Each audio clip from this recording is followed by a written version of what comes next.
our second live stream of the day. I want to introduce a couple guests. Down below is Tommy Highway, author extraordinaire and good friend. And up above is VERNVISION Truth Network, or Vern. Can you guys tell us about your YouTube channels and what you do?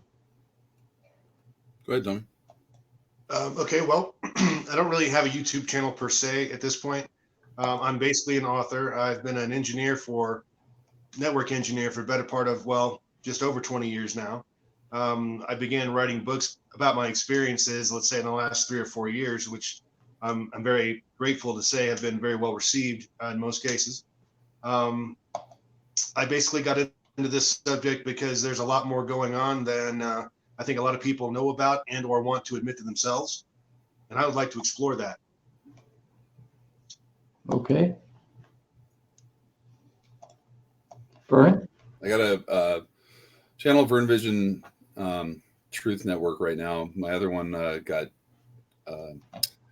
terminated because of playing $6 Million Man music or theme music in the background, believe it or not. They tried to get me again. I'm watching the thing on my my computer, and it's got like background noise. And they before I knew it, they already terminated me, and they wouldn't reverse it. So hey, Vern, do me a favor. Double check on YouTube and see if we're live. Okay, we are. It says live on this thing too. Okay, it says live on mine, but Mikey is saying in the chat to press live. If he can hear us, then it's live. Okay. Yeah. All right. Alex, are you coming on? I can give you the... So anyway, I've had numerous, let's say, encounters. Most recently in the last 5 or 6 years, pretty prolific, profound. Seeing some pretty incredible stuff. I started noticing things up here when I first started. When I first moved up here, actually, I had a friend that came up and with a telescope, and we were looking at stars up on top of a mountain over here in the Sierras, and that we four-wheeled up to. And that's when I saw something out that was in a canyon with some of his binoculars, and it sort of, I didn't really pursue it so much at that, but it opened my eyes kind of up. And then I was with my ex-girlfriend, and we were driving down from her house one night, and there was like a whole array of like these like lights that were following each other across the sky. It looked like planes, like in a row, like in a string, but they were perfectly spaced, and they had no flashing lights and no visible, structure to them or whatever. And after I saw that, I was even more aware, but I was pretty much in denial, a lot of times, like everyone else is, because you're programmed to deny everything. And it wasn't until I went on a fishing trip. Well, actually, I take that back. I was at camping, and I saw some stuff occurring up there that was so incredible that I almost thought I was, hallucinating or something like that. But I mean, it was what it was, and it was just the beginning of it. And when I went down to fish with a friend of mine, we were fishing on tides, in the ocean. So when I came back, it was really early in the morning. I didn't want to wake everybody up, so I went on the east part of town just to kind of hang out where there's nobody and relax a little bit. And that's when I had the first encounter out there. That got me kind of beginning to go back out there. But there was after the red comet thing that I saw, that I woke up to, that I walked out and saw that fireball go across the mountains in the east, that I went up and to go investigate or get a look at it. I thought something might have crashed or something. It was pretty amazing. And that was when the weird stuff started happening with me, with whatever it was that was in this area. And I still have to question, what it is truly, because, when we talk about aliens or ETs, it's kind of ignorant, I guess is the word for it, because we don't even know, and a lot of people don't know, that these things have been around here our entire existence. Okay, without them, we would not be here. Okay, because they make this earth stable for us to live on. I've watched them; they're doing work, and they're doing deep underground work or doing something And because this is all fault line here, you know, the Sierra Nevadas are like a major scar. There's a major volcano to my south. And lately I've been smelling sulfur in my water, which I don't know if that's a good thing or not, you know, and but there's, you know, been little earthquakes now and again, but nothing too serious. But the activity from about 2012 to 2016 was just off the hook out here during the wintertime. Spring kind of would taper off. Summer, I think they would go up in the mountains and start working the mountain areas up there. But I've seen them up in the mountains as recently as last year or this year, but you know, last season. Like toward the end of the spring season, I saw one or a couple of them working on a ridge right by where I used to go camping a lot, and at the entrance there. So they're still around and they're always here. You know what I mean? I kind of figured that after I saw the numbers of them, and I saw how people are absolutely oblivious to them, because I had one following me around Halloween night with my kids and in the field out here, in which I pointed it out to another gentleman. And it took him a couple tries before he could look at it and say, "Oh my God, it's a UFO." And then he goes over to tell his friend, because we're all standing around, you know, waiting for our kids to come back. And he goes, and my daughter witnessed it. And he walks up and he goes to say something, and he starts talking about something completely different. And my daughter was like, "Oh, that was weird," because she overheard us talking, and she knew about what was going on because she was privy to it by then, you know. And the funniest thing was that my son was not even 2 years old, and he could not speak. And I saw this disc in the back over there, right? And I walked to the back area of where we live here. It's right down the street over here. And there's some bushes, and I gotta get through the bushes. And there's 3 discs sitting right there on the field. And I'm like, oh my God. So I like run back to him, and I run back down to where the kids are. And I look at my son, and he looks at me and goes, "Write book." And I'm like, and my daughter goes, "Dad, he just said write book." And I'm like, "I heard what he said." He goes, "But he can't talk." And I look at him, and she looks at him, and he goes, "Write book." And I'm like, and I look at it, and she goes, "He said it again. He said it again." I'm like, "I know what he said," you know, like, I'm like, what the hell is going on here? You know what I mean? Like, they're making my son talk, or something is, because he could not talk. And he said it is like if he was an adult speaking, and he had a speech impediment. He couldn't talk until he was 3.5. So that's really weird too. You know, that's where this kind of got me really deep involved. But my background is I've been through, I've been an absolute atheist, absolute non-believer of anything, completely skeptic. I used to make fun of people who played around with any of this shit. And at one point, until I lived in a house that was above, you've heard the story before, but this is the truth, was built above shaman burial ground, ancient Native American shaman Indian burial ground in Utah, on a bench. Where they called them the Fremont Indians, and they were the precursor Indians to all the Western tribes. Apparently, they were before the Pueblos and all that. They became the Pueblos, the Hopis, the Navajos, the Paiutes, the Utes. They were the master, I guess, the main tribe or whatever. And I learned about this from. It's a long story, but I lived and the house was built really funny. It was funky. The guy that owned it before us was the district attorney of Salt Lake County. He was the head cop, and he was completely nuts. The house drove him nuts.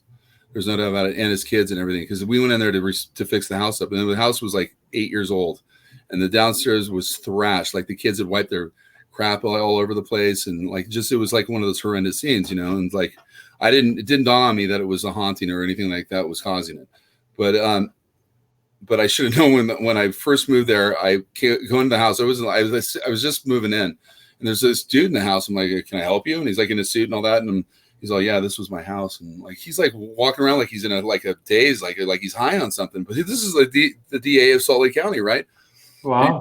He's like, "I need you to help me out in the back." I'm like, "Okay." Well, I go out in the back, and he's like, "I need you to help me load the kids' playhouse onto my car." He's got a brand new Cadillac. Black Cadillac, brand new, no track or nothing, and there's this beat up old house. I'm like, wait a minute, I let me talk to my roommate. I'm like, "Ryan, the former owner's here," and he goes, "What's he doing there?" And I'm like, "I don't know what he's doing here." I'm like, "But he was in the house." He was in the house. "I'm on my way home right now."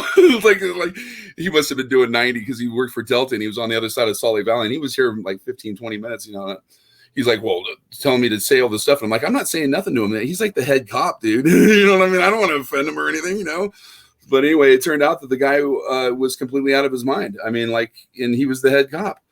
And I'm sure it was the house, because I had other people come in there. There was one time I I went downstairs to take a piss, and I heard the front door open, and it never closed. I'm like, what the hell is going on? And so I go out, and the front door is wide open. And you have to understand the people that were here were just like the total scavenger bum people, where they like, you know, bum a smoke, like this, you know, like people I just had to deal with in my life. But anyway, it was so funny because I think I had bummed them a cigarette or whatever. And I went upstairs to see what was going on or whatever. And they're gone. And the cigarette was still burning in the ashtray. And they would never have left that cigarette burning in that ashtray unless something like got them. You know what I mean? Like, or whatever. And I never talked to them again. They never came back, never spoke to me. Whatever it was came out and scared the hell out of me. Because they never even closed the door. And I never even heard them start the car. Like, they were out of there so fast. I mean, like literally like 15 seconds they were gone. So I don't know what it was. I thought they stole something, but they didn't. They literally just ran out the door. So something scared them. And I don't know. There's a couple times where like stuff was falling around out of the ceilings and stuff, like lights doing weird things, and it looked like feathers. And people are like, "What's that?" And I'm like, I don't know. You know, I mean, I didn't believe in this shit until I moved into this house. You know what I mean? Like it was crazy. There was a lot of stuff that happened. Now that's where I guess that I was really. My eyes were opened up to believing in things, you know, that, you know, I wasn't so much believing in like UFO or Sasquatch stuff until like I've had my encounters here. And then also my neighbor who had the Sasquatch encounter, and which is pretty heavy too, because he came from Guam. He didn't even know what a Sasquatch was or anything like that. And he's out there trapping. And one of them came down on him, I guess, and scared the living hell out of him and chased him out of there, you know, and he never went back for his traps, and he never got a fine. So the game wardens, you have to let them know where you're trapping, right? And you have to tell them where your traps are. And they never find him because he said, he refused to go back there. I'm not going back there. And he goes, yeah, I won't even go back there to show you where it happened, because it scared him that bad. He was like, he was cured. But he goes, it never dawned on me that it was a Sasquatch, because we, you know, in Guam, we don't have Sasquatches, you know, and they don't talk about it. There's not shows really, you know, it's American, but, you know, it's not, the interest isn't really there for that. You know, it's more, you know, Polynesian. So Tommy, what can you tell me about your blue people experience? Yes, I tell you, that was. Why don't you do his background a little bit more, like, you know, what he's seen, like all over, kind of generalize it. Okay, what have you seen all over? What got you interested in UFOs in the first place, and strange encounters and things of that nature, to allow you to actually write that book? Well, I've had some experiences with what I would call exotic technology. I believe that they were definitely UFOs. I believe that they were of alien origin myself. I've had some experience with the occult, some very unfortunate experience with the occult. I just had a lot of strange experiences, and this is like a known thing in my circle. People, I don't necessarily want to use the word pity me about this, but let's just say it's a known thing that, you know, lightning will strike me twice. Okay. Right. And for the longest time, I didn't talk about any of this stuff because I was a government employee and I was in IT, and I'm sure you can imagine all the clearances and things like that the person would have to do that. You started talking about that. So I basically just decided to keep my mouth shut and all that. And then, I don't know, 5 or 6, I guess 7 years ago now, I left the government service and I went into the private sector and realized that specifically the UFO thing, I think is becoming a lot more accepted in our culture and society now. Yes. You know, we've got military pilots, we've got airline pilots, the people that would typically see these types of let's call them anomalies in the skies. Instead of these guys being punished or actually afraid to come out, a lot more and more of them are coming out, and they're being honest with the things that they've actually witnessed and seen in the skies.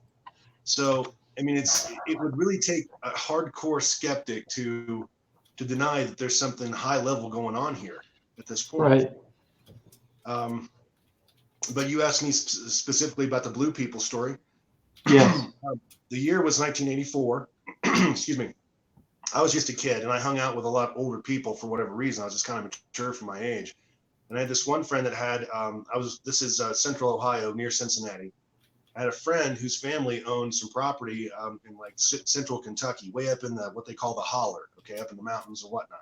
Right. And he invited us all that summer to go on a camping trip. We're going to go up there for 3 or 4 days, party, you know, that sort of thing.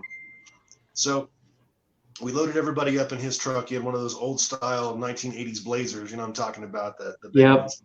Loaded that up in a trailer and all that, and we headed up to the mountain. And this place was so remote that you literally had to drive on a gravel road for probably 45 minutes to get there. No joke. Wow. Yeah, it's way up there in the middle of nowhere. In fact, we had to park pretty far away from this and walk probably a good, I'd say 3/4 of a mile just to get into this area where the family property is.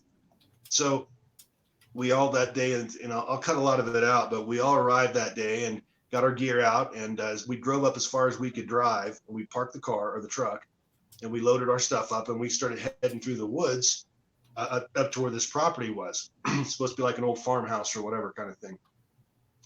And we're walking through real dense woods, and there's like a canopy of trees, and it's real dark, even though this must be, I don't know, 4 or 5 o'clock in the afternoon, something like that, Wow. late afternoon. And as we're walking through this forest, and again, it's pretty dark in there, these pebbles began to hit people, and I was hit with them too. Like something kept hitting us. And we're going, what the hell is this? You know, and it was just pop, pop, pop, pop, pop, pop, pop, pop, pop, like this. And then all of a sudden, somebody screamed something I'll never forget as long as I live. They screamed bees. And no sooner did they say that than you heard it. And it was like a freight train, okay? Kind of a noise, just all over, omnidirectional, just this zzz noise. And the clearing is right there. We're almost there. So we all take off to the clearing.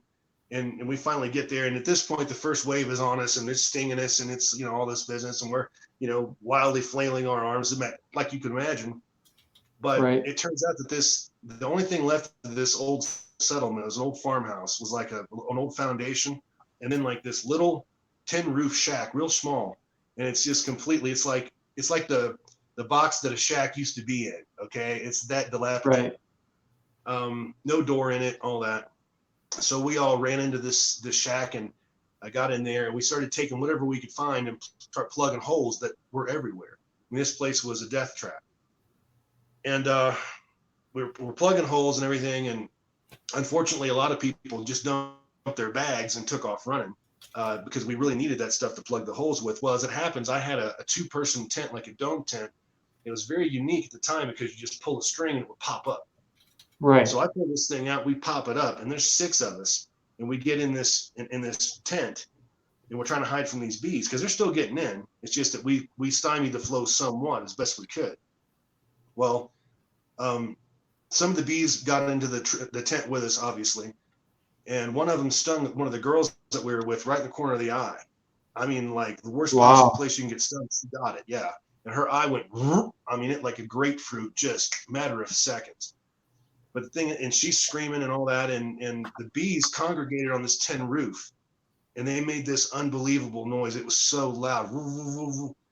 I mean, we're like this, okay, screaming. We're screaming like this. So this goes on, and this goes on for hours. I mean, the night comes, and they don't leave.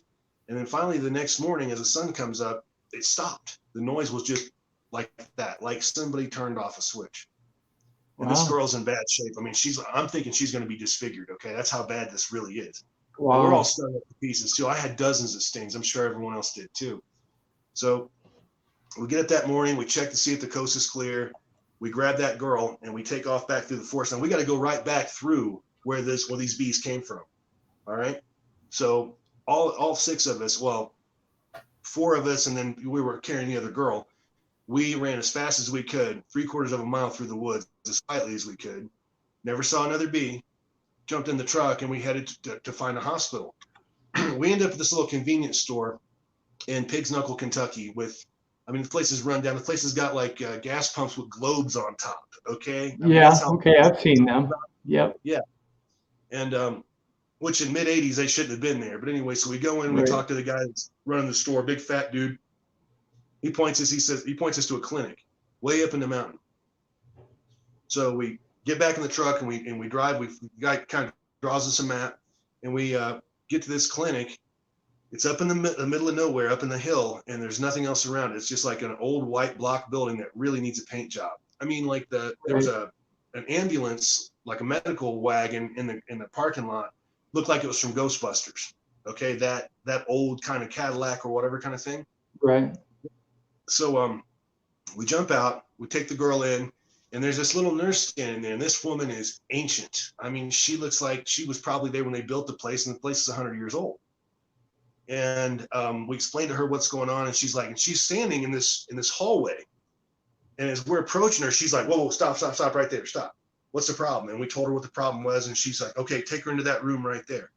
And this place was like, it was just like a room full of just beds, you know? It was like, I got the feeling I was in World War II kind of thing, okay? I mean, that kind of technology, that kind of feel. So after a while, this is like 20 minutes later, the nurse comes in, and she's going on about you kids shouldn't be at the first place and blah, blah, blah, blah, you know, berating all of us. And we're like, listen, lady, our friend needs help. So she starts working on this girl. And I was standing there with another girl, and something whisked by the door. Something ran by. And it was odd. It just caught us both odd. Like, we're like, what the hell is that? So, well, the nurse is busy, and there's nobody else there, just us and this nurse. We walk back into this hallway where she was like protecting earlier, and take her right into another room. And there stands this little girl. And I'm telling you, she was almost Smurf blue. I mean, her skin, like just a real dark blue, real pronounced, you know, not even like a hue. It was like blue, you know. And she's standing there, and she's got like this denim dress on, and she must be 8 or 9 years old, something like that, real little girl. And she had this real shocked look on her face. She had white hair, and it was ponytailed. And you know where I saw something kind of similar to this, just as it happens? That show, what's it called? Z Nation. On there's this blue woman, and it reminded me, when I saw that, I went, damn, that's close. But anyway, this little girl screams and takes off between us, runs down the hall and runs out the door, busts ass out the door, and just poof, she's gone. Well, as soon as she did that, the nurse starts screaming. She comes out and waving her arms. What did you kids do? What did you kids do? And she doesn't know where she's at up here. You're going to have to go out and find her. And it's like, you know, it's a little girl. So, okay. And she said, if you don't go find her right now, I'm going to call the local sheriff. Like, she's going to have us arrested for this or something. Like, we did something wrong, you know? Right. So we're like, okay, we'll go look for her. We don't know where the hell we're at. We're in the middle of the sticks. We're from the friggin' city. You know, I wouldn't know a rattlesnake if it bit me. But anyway, so we go out to search for this little girl, and it was like a search party. It was two of us, and two of us went two different directions, and then one of us stayed back with our friend that had been stung in the eye. And again, we all just had the shit stung out of us big time. I mean, this is not a good time for us to be screwing around in the middle of the day out there, because it's hot at this point. Right. This is like August. Right. So we search and search and search, and I realized what a big mistake we made, because we got pretty far away. It's hot, and we got no water, no idea where we were. It was a bad idea. But all of a sudden, I looked up and I saw that little girl. She's in the woods, and she's looking at us. And you'd be surprised how something that's dark blue hides in the woods. It's great camouflage, because all of a sudden she would just disappear and she was gone. So we finally literally corralled this little girl. And I had the girl that I was with, she starts chasing her, and she chased her into me, and I grabbed her, and she bit the crap out of me. I mean, she bit the crap out of me. And I mean, like, to the point where I'm trying to shake her off my arm like this. Okay, that bad. Finally, Wow. Yeah, I mean, she was like feral. You know, she was like feral. I mean, the best way to put it. And so I finally subdued her and grabbed her, and we thought we'd hurt her because I kind of tackled her as she went by, and I thought I may have hurt her, but you know, I didn't know. So at this point, she's like, you know, just like a wild animal, man. I'm carrying this little girl up literally by the scruff of her neck, another probably a good mile up the hill, back to this medical place. All right. So just as soon as we walk up and we see the medical center, or whatever the hell you call that place, the clinic, there's a sheriff's car sitting right there. So as we walk up, and this little girl, she has not stopped a bit. She's still going nuts. Here comes the sheriff, and this guy was so fat that he had to come out of the door sideways. All right, it sashayed up. You know, the guy thought he was John Wayne. Wow. And he rips into us and and all that. And what the hell are you kids doing up here? And blah blah blah blah blah. Well, he takes us all and puts us back into that first room that our friend was in, and then he and the nurse disappear with the little girl. So the nurse comes back into the room after a while, and just to check on our friend, and we're like, "What is this? How can that little girl be blue like that? What the hell's going on here?" And she said, "Not that it's in your business." Again, the woman was a real bitch, but Right. she said that, I don't remember if she told us that there were three colonies of them. There was either one big one in Kentucky or two small ones, and the other one was in Pennsylvania. So there's like two different places. There's either two colonies in one place and one in the other, or vice versa, either Pennsylvania or Kentucky. That's how they migrated. Okay, so that's all she would really tell us. So then she disappears out of the room again, and 10 minutes later we hear that old ambulance fire up, and I look out, and that woman's got that little girl with her, and they haul ass out of there. Anyway, here comes the fat sheriff. He comes walking in, and he puts a chair down, and he sits in it backward, looking at us, trying to intimidate us. They started going on about what we just saw was none of our business, and that the city kids come up here and disappear all the time, and blah blah blah. I mean, he was so threatening it to the point, and I'm going to be honest with you about this. I'm 14 years old. I'm thinking I may have to kill this guy. I mean, seriously, we were that concerned. I was that concerned. And he just goes on and on. If you ever tell this story again, you'll disappear, and blah blah blah blah. I mean, it was real bad stuff. Wow. But in the end, he let us go, and we took off. And I'm telling you, these people exist. They are real as you and me, and they are blue. I mean, they are absolutely, like almost navy blue in color. And apparently they've been here for a really long time. I mean, she didn't go into the whole story, obviously, but like I say, there's colonies in multiple states, put it that way. So these people live among us, man. And they're more skittish than the Amish are. I mean, they don't want any contact with the outside at all. I guess I don't blame them. Do you think that they're from here? Yeah, I mean, she looked human. I mean, yeah. I mean, I didn't look at her and get alien so much. I looked at her, and I don't know what I looked at her and thought, to be honest with you. I mean, it was just, when you see something like that, it's hard to process something like that. I mean, is she wearing makeup?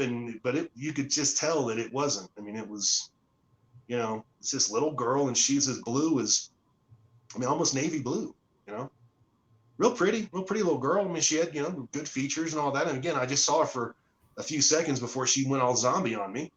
But, she's a real pretty little girl.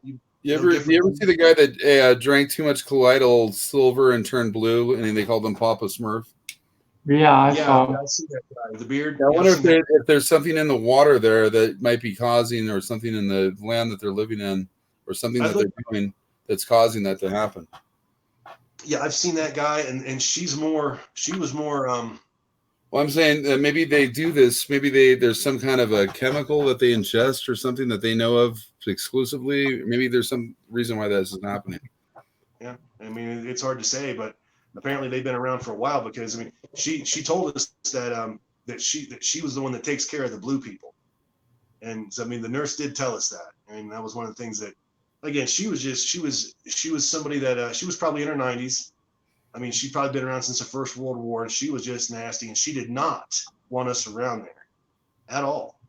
None of them did. I mean, it was like a freakish, the way that sheriff was coming off, man. No joke now. I'm a kid thinking this guy may kill us if we don't get him first. And that's the first time or only time I ever had a thought like that in my life. I had that thought that day. They were serious. They want to keep these people under wraps for whatever reason.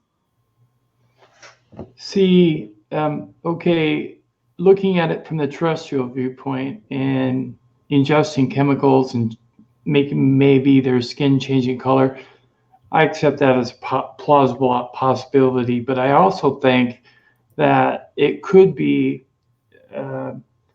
with supposed alien beings visiting Earth over the centuries, that it could be an isolationist group that we just have never encountered much because they're xenophobic, that might have been relocated here or resettled. I do know there was a group that was supposedly resettled in Paradise, California, that looked a lot like us, but were a little taller and had white hair. So I don't know if Vern heard about that. Have you, Vern? What's that? about the resettlement colony that was in Paradise, California? Mm-mm. Supposedly taller. They had larger teeth than what humans did, so they had to wear denture type fittings so they didn't appear different. Their eyes were not white. They didn't have whites of the eye. They had purple eyes. So because of that, they had to wear special lenses so that they looked normal. And their hair was white, so they dyed it to blend in. I can't remember the name of the group, but they lived in Paradise, California, and they think one of the reasons why that huge fire was so intense in Paradise was because that group of people that was resettled there were going to come forward and publicly announce their presence. So to stop them, the fire was set deliberately. Now, that's just a theory I've heard. But this was another group that was resettled and supposedly, now I'm saying supposedly because I can't prove it, relocated to a city right in the middle of all of us. So who's to say that the blue people that you encountered aren't the same kind of situation? I don't know. But I find your story very interesting, and I thank you for sharing it. Thank you. I mean, we've seen human subspecies. There's plenty of subspecies. You know, Right. It's not like we're all a cookie cutter. We're all different races, things like that. And to me, I mean, I don't know. It's like this person was like that genetically. I really got that assumption. I mean, other than that, she was just as, you know, if she had not been blue, she would look like any other little girl in a friggin' denim dress you ever saw. I mean, Right. you know, the hair being kind of real light blonde, I would say, but so what? I mean, you see that, but yeah, it's, you know, it's hard to say. I mean, was that alien intervention, or are they such isolationists that they only breed among themselves? And Right. you know, are they afraid? It could have been either. Right. You know, this would be disturbing if you saw this person walking down the street next to you. It would be disturbing. I mean, not scary, but disturbing. Yeah. Right, because we're not used to it. Right. Right. Yeah. Mm-hmm. Completely different. Now, Tommy, what I was going to ask you as well is what other UFO sightings besides the one that you saw over the river have you had, if any? Really, the first one is the one that happened to me back in 1990. That's the big one. It actually happened in a huge night in sports. As a matter of fact, I don't go into a lot of details in the book. I kind of leave some of it for the imagination. I do that for different reasons, but it was the night that Mike Tyson was defeated for the first night in boxing on HBO. And, right. I was actually in a job training program up in northern Iowa. This is like, you know, I guess February of 90. And I just graduated high school. My girlfriend from high school followed me. So she came up there with me, and she enrolled in a local high school, or local junior college, rather. And she worked at, in the evenings, she worked part-time at a Target store on the edge of this little town. And I mean, this Target was a lot smaller than it is today. This was just like a real small little department store, Target. And literally just out past it was nothing but cornfields and silos and stuff as far as the eye could see. Right, I'd say probably about two and a half, maybe miles behind this place was this old road that I was told that used to be a gravel pit. It used to be this or that, but it's a road that goes about a mile or so, and it dead ends into a big cornfield. You know, they got like gates and stuff that bring the equipment in and out. But I mean, this road is pristine. Nobody ever drives on it, yet the county keeps it in great shape. I assume for budgetary reasons or whatever. Right. So I'm a bit of a racer, let's say, especially when I was young. And I just really hopped up Pontiac, and I would take it out there, and I would run up and down that road because there was no cops, no neighbors. It was a perfect place, and I did this all the time. I would, about a half hour before she got off work, which was like 10 o'clock. So 9:30, I would go out there and I'd run my car up and down the road. And so that day, we were going to have a big party that night. She and I were going to cook, well, just between the two of us, we were going to cook a bunch of food and watch the fight, you know, have a good time, get drunk, whatever. And so I'd gone out that day and I'd shop for everything we needed, you know, shrimp for the grill, blah, blah, blah. And then about 9:30 or so rolls around and I got bored and I was going to take the car out there and run it around while I'm waiting for her to get finished with work. Right. So I get out there and I'm going up and down that road like usual. It must have been about my third time down. The car started kind of shaking as I'm driving it in a weird way, almost like a shimmy kind of thing. I'm going, what the hell? And I'm looking down at my gauges and I'm only doing probably 45 miles an hour at this point. I'm not exactly into it yet. So I back off the accelerator and it got worse. And I'm looking at the gauges and everything's normal. And I don't know why I thought this, but I got it in my head that it must be an earthquake. That's what came to mind. I thought, earthquake, cool. I want to jump out and feel this on my feet. So I pulled it, stopped the car immediately. I jump out. And as soon as my body weight left the car, it really started jumping up. And all of a sudden, boom, it just died. And I mean, the lights went out, you know, the engine stopped. And usually if your engine stalls, your lights are still on. You know what I mean? Stereo is still on. It's battery powered. Everything went dark. Right. And I was thinking to myself, my God, what have I done to my car? Right. You know, what the hell's going on? Because again, I'm 19 years old, and the car is pointed west, and I'm standing like to the north, and the car door's open, and I'm looking in at the car, and I look up, and something catches my eye, and there's this huge, big, dull red orb. It's like a big ball, okay, and it was several hundred yards ahead of me, and to the north of me, and I'm watching this thing. And I automatically went through all the stuff. Could it be a balloon? Could it be this? Could it be one of those Chinese lanterns? No. It was nothing like that. It was I almost want to call it a maroon light, if that makes any sense. Right. And I'm watching this thing, and it's moving slowly but deliberately.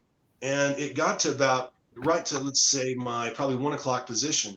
And all of a sudden it just drops. And it dropped and lost about half its altitude and stopped like a yo-yo in midair. Wow. Going, what the hell? Yeah, it was crazy. And then when it did that, it started emitting this molten material of some kind out of the, I guess, bottom back of it or whatever. I couldn't really tell because it was so bright I couldn't look at it. I mean, it lit up the sky like it was the daytime. Wow. It's, 9:30 at night in northern Iowa in February. I assure you, it's quite dark. Absolutely dark that time of night.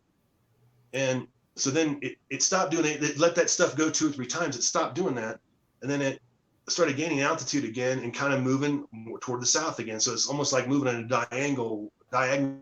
And it got to the other side of me, let's say my probably 10 o'clock position. And it dropped again. And this time I thought it was going to hit the ground. I thought it was going to explode. Because I mean, I cringed. I mean, I tightened up like this. It was, and it stopped again. And it emitted some more of that stuff. And then it started taking off again. So here it goes again. Now, as I'm watching it, I look over, something catches my eye coming from the north where this thing came from. And I look over and here comes another it's a smaller orb. And this one's real bright, almost color of the sun.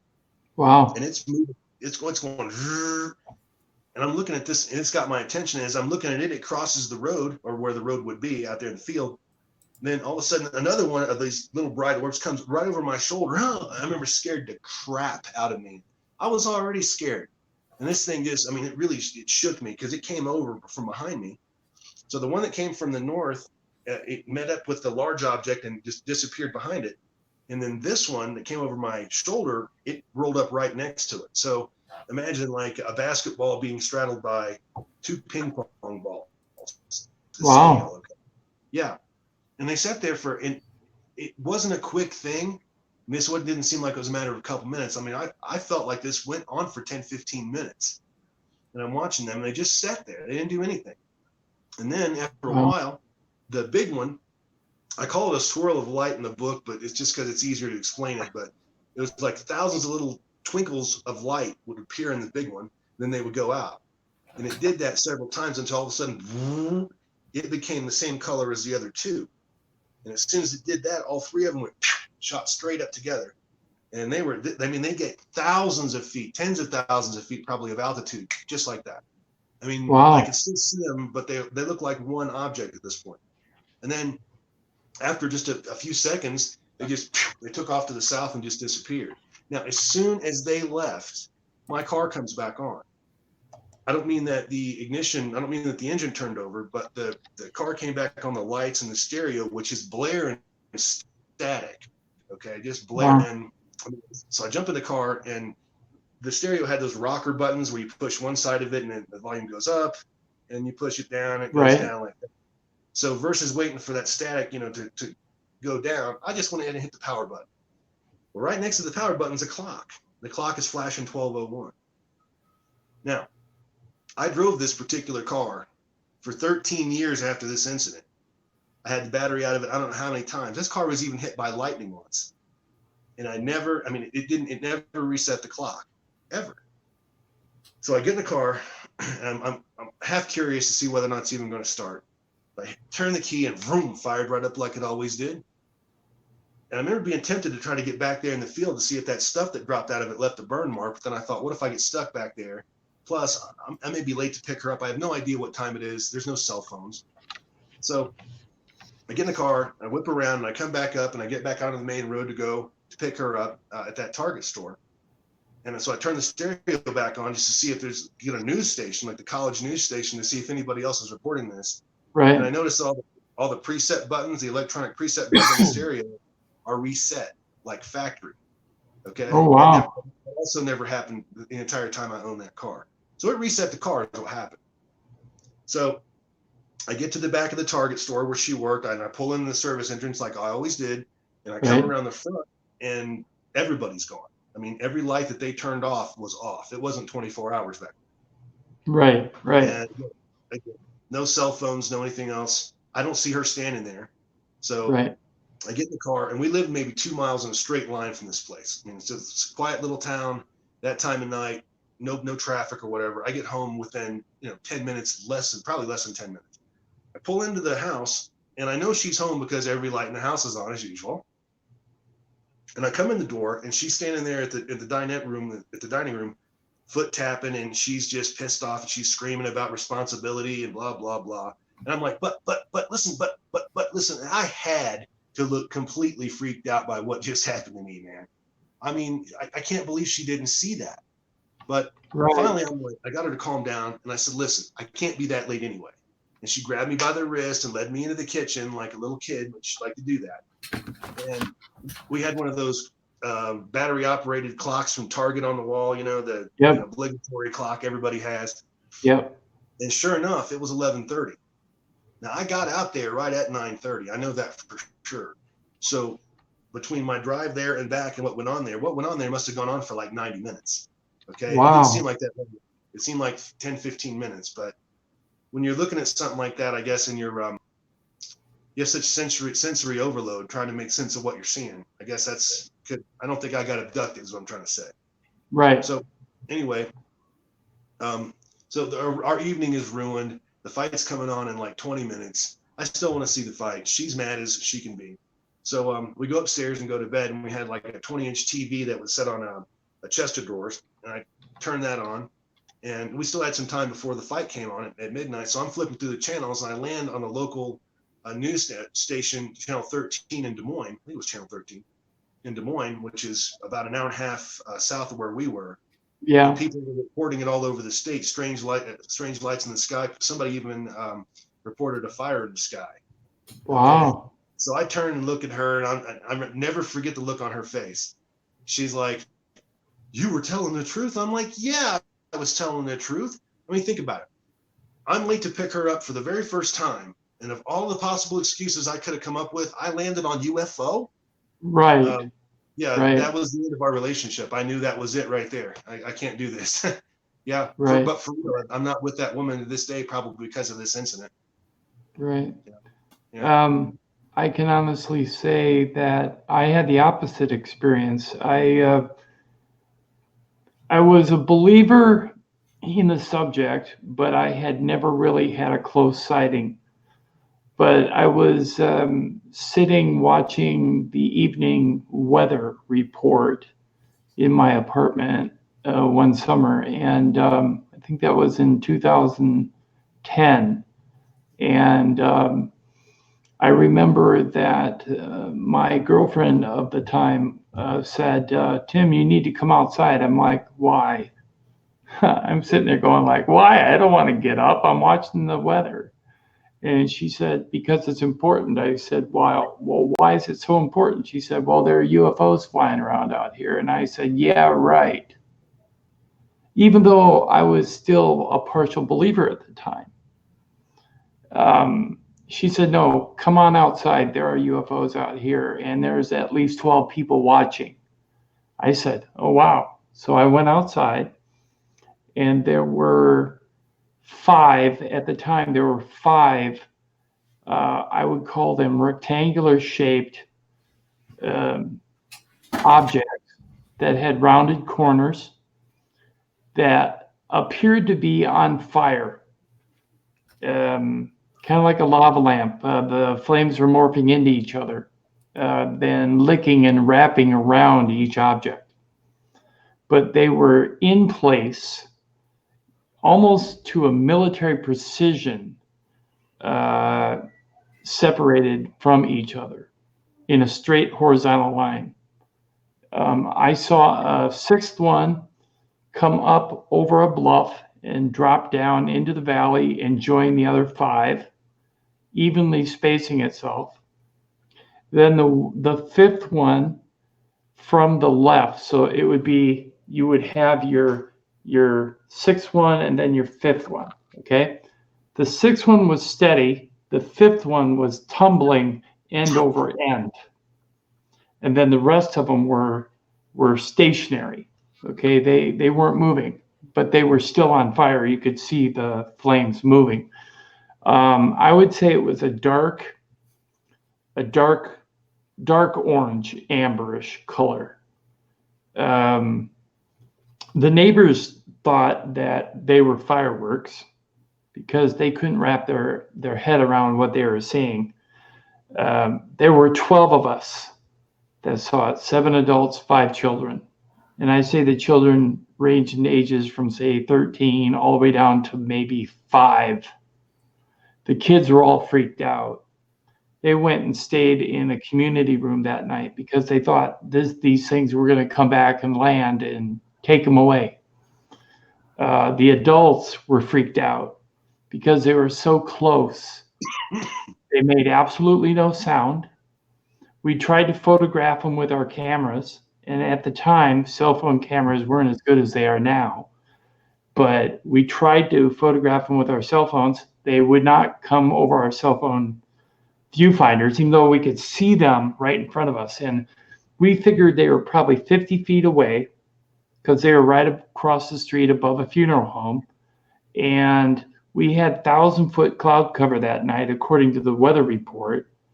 And they're about halfway between the ground and the clouds. So we figured about 500 feet up. Now, my girlfriend brought me out there and showed me these. So she was very supportive in that fact, in my case. But I have to say that I made the comment to the people that were witnessing the event that according to written records and videos I had watched on YouTube, that there were reports that these things can return frequently to the same site, maybe the next couple of days or whatever. Well, these things disappeared eventually after about 25 minutes. They disappeared one after another, heading to the southwest, over towards Spring Valley, Minnesota, from where I was seeing them in Chatfield, Minnesota. And they were recorded by a gentleman in his backyard who is barbecuing. He had a video.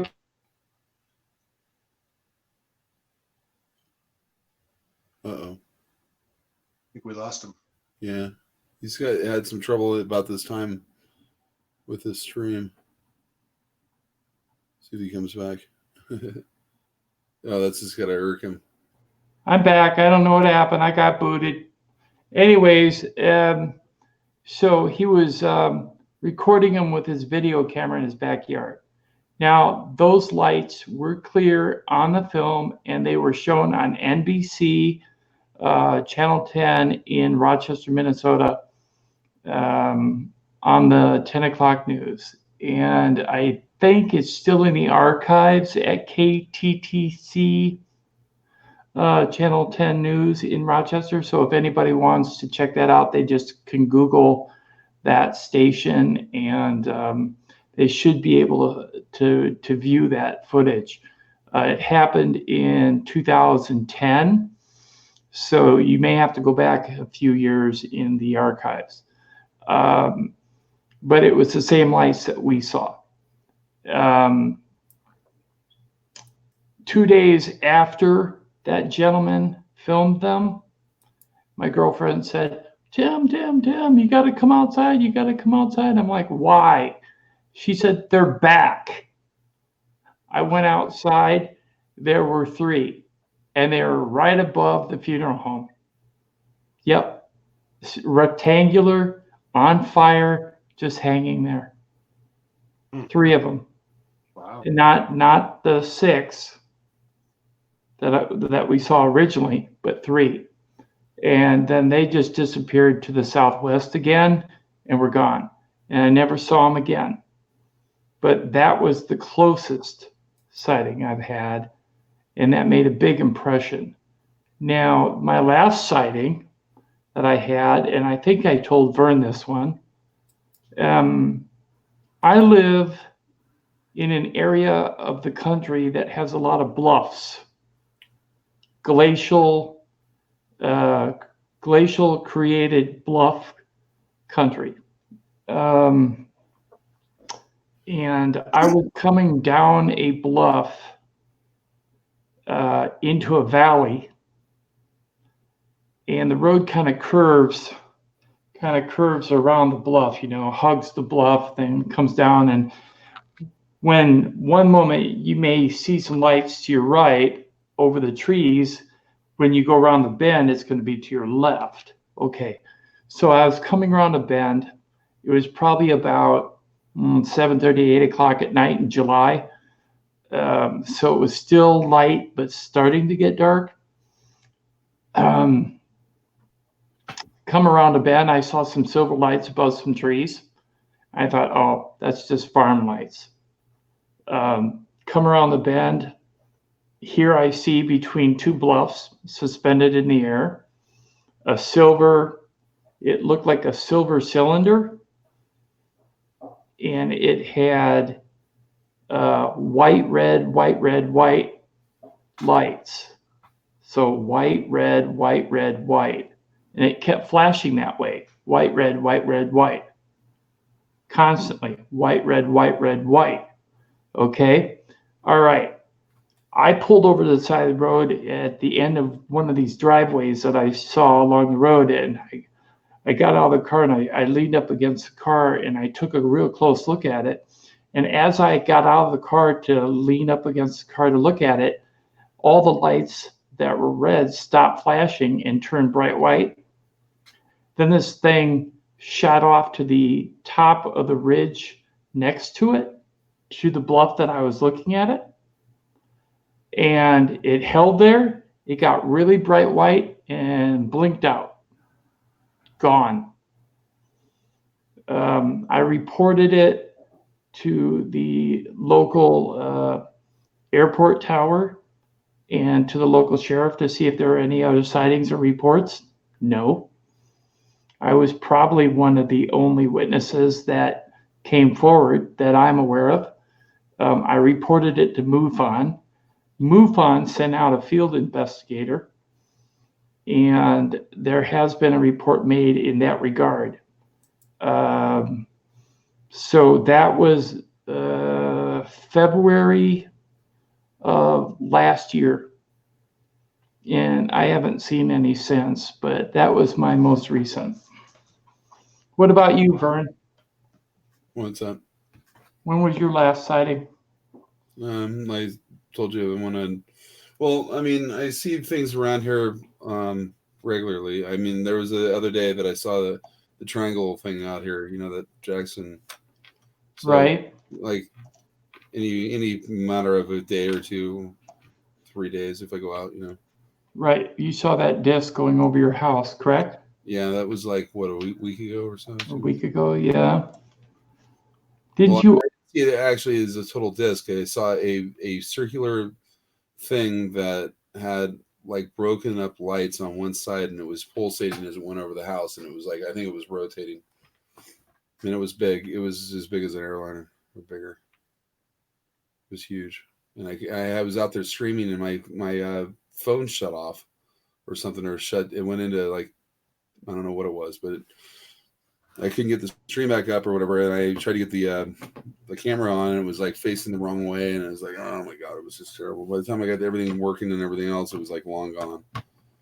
You only have a few seconds to get this stuff. And if the stuff isn't like set up working, you know, and I had the thing streaming, I was like, I was on the roof, remember, you know? Right. Yeah. Blowing off the driveway and stuff. And when I came by, I was like blowing off the driveway. And I had the phone sitting there in my pen device. Right. And we went to grab it out or whatever, and it was black. I'm like, what the? You got to be kidding me. Sorry, but we're trying to conserve your battery. I'm trying to stream, all right? I don't give a shit about the battery, right? You know, it's right. Oh, it's so irritating. It's do you think possibly that UFO sightings are on the rise? Or do you think it's just that people are paying more attention to the sky now? There's more people around anyways, but I spent a lot of time looking up in the sky. I mean, I don't know why. I just had a natural inclination to do it. And then there's a couple occasions where now and again stuff would happen. So if you're looking for it, eventually you're going to see something. But you have to spend the time to look for it, because you don't even know what you're looking for until you train yourself to look for it. A lot of people they look up in the sky and they're, oh, that's a plane. You know, how do you know that's right. a plane? You know what I mean? Like it's dark. You have a flashing light. Do you hear any noise? Well, no, but okay. Well, that's the first clue. You know, and like up here where I live, it's a high altitude. The helicopters have to have special rotors and stuff. You know, for higher altitude, they make a lot of noise. Like the care flight makes a tremendous. I mean, I can hear when it's almost taken off from the medical center 3 miles away. It's got a jet turbine engine in it, so they have to push a lot of air, you know what I mean, to keep themselves up. Right. So they make a lot of noise. And the planes up here, they're all taxiing because it's a high altitude, so you can hear them, you know, generally speaking, when they're landing and taking off, because they're at a higher altitude, they're using more motor. So, you know, I mean, there's occasions where you're out there and something's flying over a lot faster than a normal plane, and it's making no noise, and it's not in space. You know, I see it coming across, and there's like a couple times where I've caught things during the daytime that I haven't. If I had blinked and not been looking exactly in that spot, I would have missed it. And they're going by at a tremendous speed, where it's, you know, it's a disc, but it's been elongated from the speed it's going. And they look like the moon, like during the daytime. Like you look at the moon during the daytime, how it has that kind of that hazy white kind of look. Right. But they look during the daytime, and they're moving. You know what I mean? Right. And I don't know where they're coming from. I just see them going by, you know what I mean? It's just, I have to catch them, you know? Hey, Tommy, did you? I was just going to say, I wonder if it's becoming more socially acceptable to be able to talk about the subject. And maybe that's a part of why we're seeing more and more sightings at this point. I mean, again, I had to stay in the closet about, you know, my experiences for years. I just, yeah. I still don't feel super comfortable talking about it, to be perfectly honest. But I mean, at this point, things I don't talk about too. I can't go there because people aren't ready for it. And I don't know why I was seeing it, but I think that I was seeing transitional, like they were moving things through dimensions, and they use this as a stopping point at some point. They leapfrog, and planets are used for more than just for life on them or whatever. They're used for transporting themselves. They have to have the planet to transport themselves. They need the gravity of the planet to grab it in order to do what they do, because they really don't carry their power systems on their vehicles. They're a converter. And if they lose fuel or whatever, they can get stranded because they're only utilizing the fuel to start their reaction. And that's why a lot of those ships, they never shut them down. They're always moving or whatever, always on. But you know, there's several different ships that I've seen, And I don't know if they're all propelled or their propulsion is all exactly the same either. But the ones that I'm pretty familiar with around here, I'm pretty confident from what I can visualize and I can see from the things and stuff. What it is that they're it's like a magnet. They're using the same energy that like the magnet, your fixed magnet uses. They have an alignment. They align with these certain kinds of energy that's always everywhere in this place, and that's where they go on, actually. So, and it's not so much like people say they're pushing this or that or whatever. They're not pushing air like a plane does in any way, but they do push air because they're traveling through an atmosphere. You know what I mean? So that's why I think they make them so knifed. You know what I mean? Because they're traveling at high rates of speed. I've heard reports that sometimes it appears as if they're not pushing air, as if they're just moving through the space without actually displacing any air. That's when I think they're in that orb form, or when they're using the orb. The orb is just a projection. They're like on another, they're in between like worlds or whatever. But then when they poke a hole through there, they navigate, but they're for all intents and purposes, they're not really here. They're just looking in here. You know what I mean? It's like a looking glass. I've seen that, like these pinholes, like they'll poke like a pinhole through the space and everything, and it puts about a ball about the size of your, about a softball of like this light that looks like crystals. Like it's like trippy. And when you video it, it looks like a one-dimensional flat like saw blade or something. It doesn't even look like what you're seeing at all. Like I'm seeing brilliant colors and stuff and flickers. I do the video and it's like a saw blade rotating. I'm like, what that isn't even what I was looking at. You know what I mean? It's bizarre, but that's how, when you're dealing with cameras at night and all that, they don't really focus well, and you have too much light and it's dark, it overcompensates. And if you don't have enough, then it's trying to focus. It's going in and out. It's so freaking annoying. You got to have the right equipment. Right. Welcome, Jax. You're muted. There you go.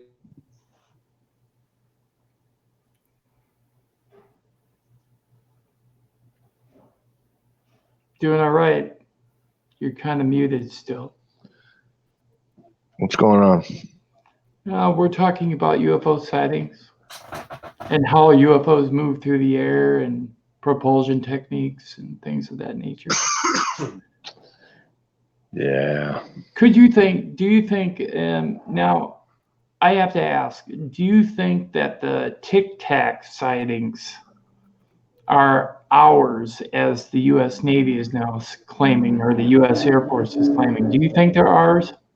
No. Because it seems to me like to come down from 20,000 feet to 2 feet above the ocean and hover in a matter of seconds could not be ours. The pilot says it took off away from him like he was standing still and he was going into his afterburners on his F-18 Hornet, and he's seen nothing ever accelerate like that before. I happen to think that it isn't, because those pilots know what the hell is up and stuff. They all talk and everything else. And if you're a test pilot or in any program, somebody knows somebody about somebody. They know. Okay, they know what they. When that was like, that caught them completely off kilter. So if that's a Navy experiment, then it's pretty deep, dark DARPA type stuff or whatever. Right. And then who's controlling it? And there's always someone leaking some information to some brass somewhere. Because see, I knew a general who ran all the bases in Nevada for a while, and he told me all about it. And when he was doing the budget, he's going over the budget, and there's like $200 million a month is going to this base that doesn't exist. He's like, what the? So he's like, okay. So he gets his second in command. He's the commander of all the bases there. And he's like, we need to go for a ride. So they get a car out of the carpool and they go driving, because he's going on the map on his, where he's going, and it's like it's designated on this route. He shows up there, and there's a guardhouse there. And they're like, the guard won't let him in. And he's the commander. And he goes, so who's your CO? And he tells him, he goes, I know who your CO is. Tell him that so-and-so's here.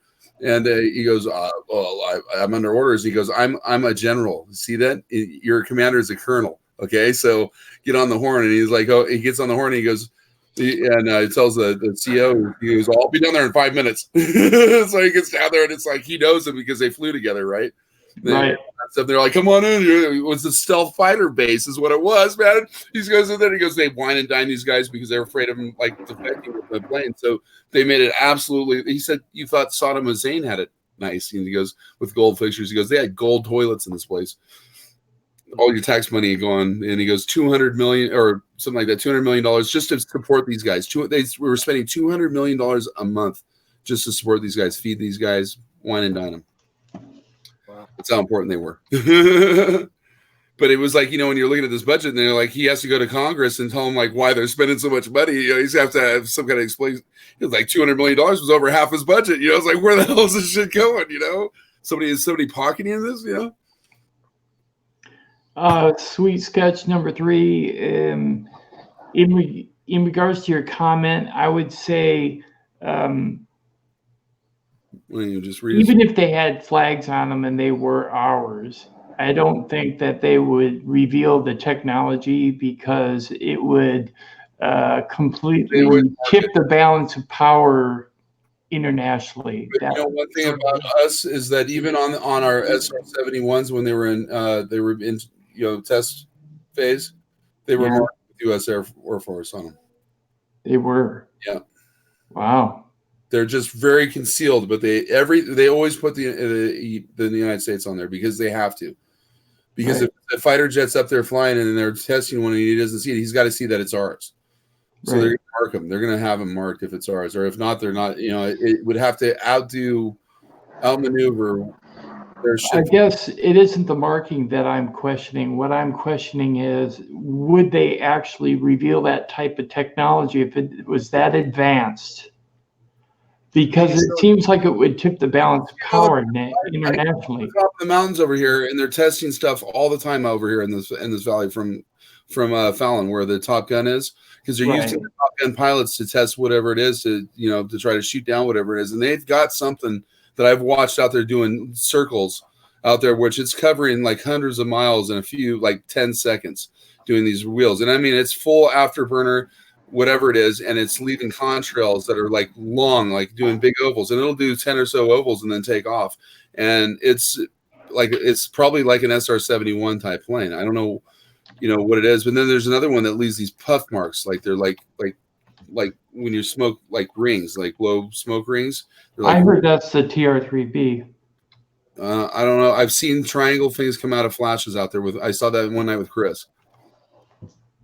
We were out there over here on the Indian land over here, and I saw the flash first. I didn't see what it was, and I'm like, every time this happened though, things happen in twos. They come in twos, and so I'm like, just keep watching this area because there's going to be another one pop out. And sure enough, there's like a flash, and you could see it. It was a triangle, almost like a pyramid coming up on the sides. Not to a point or anything like that, but it went up a little ways, and you could see it for a second, and it was stationary, and then it started moving off really slowly. And I have no idea how big it was or how high it was, but I imagine it was pretty good size because it lit up the whole area when it flashed in. So they're coming out of some kind of, I don't know, like super, hypersonic speed that's causing that flash or whatever when they're stopping. But they're literally traveling in another way or something, and then, like I said, it's just poof. It's like there, and then it just moves off, and there's no sound, and you can see. So you do believe that some of the triangles then are not human piloted? I don't know. This was headed south towards Las Vegas, so I mean, or Area 51 or that area, it was going that way. So okay, well, there have been reports recently of transparent triangles, and what I'm wondering is if that's counter. What do you call it? Cloaking. The transparent triangles that I see are way up there. They're humongous thing. I think they are. They appear to be. They appear to be pretty high up there. And I don't know. I mean, I don't know. What do you think, Jax? I mean, I think they're massive. I think they're hundreds of miles, maybe thousands of miles across. I think so. Yeah. Yeah, because I witnessed the same thing that Vern did.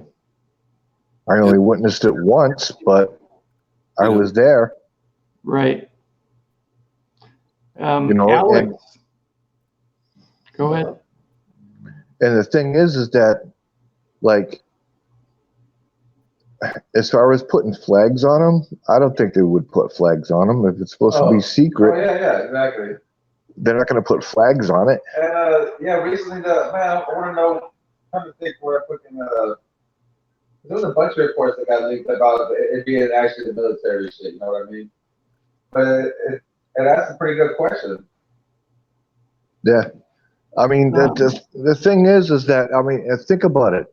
I mean, during some of those 3 videos that were released, you know, I mean, if you listen to those pilots and they're like, oh, wow, yeah, I wish I could be on that. I mean, if it's something that they haven't seen before, wouldn't you be like, oh my God, look at that? That's what I heard him saying. That's how I heard I him. want to get me one of those. Like, you see that? Like, there's the point where the guy said, did you see that? Did you see how that moved like that? I remember him talking like that. Right. And they also said there were more than like 100 of them. That's why I think that they had no idea what it was, and I don't think it's Navy. If you think about it, our military seems to be very obsessed with stealth technology. And if you look at that Tic Tac, I mean, what's stealth about that? You know what I mean? It just doesn't fit our military's MO, if you will.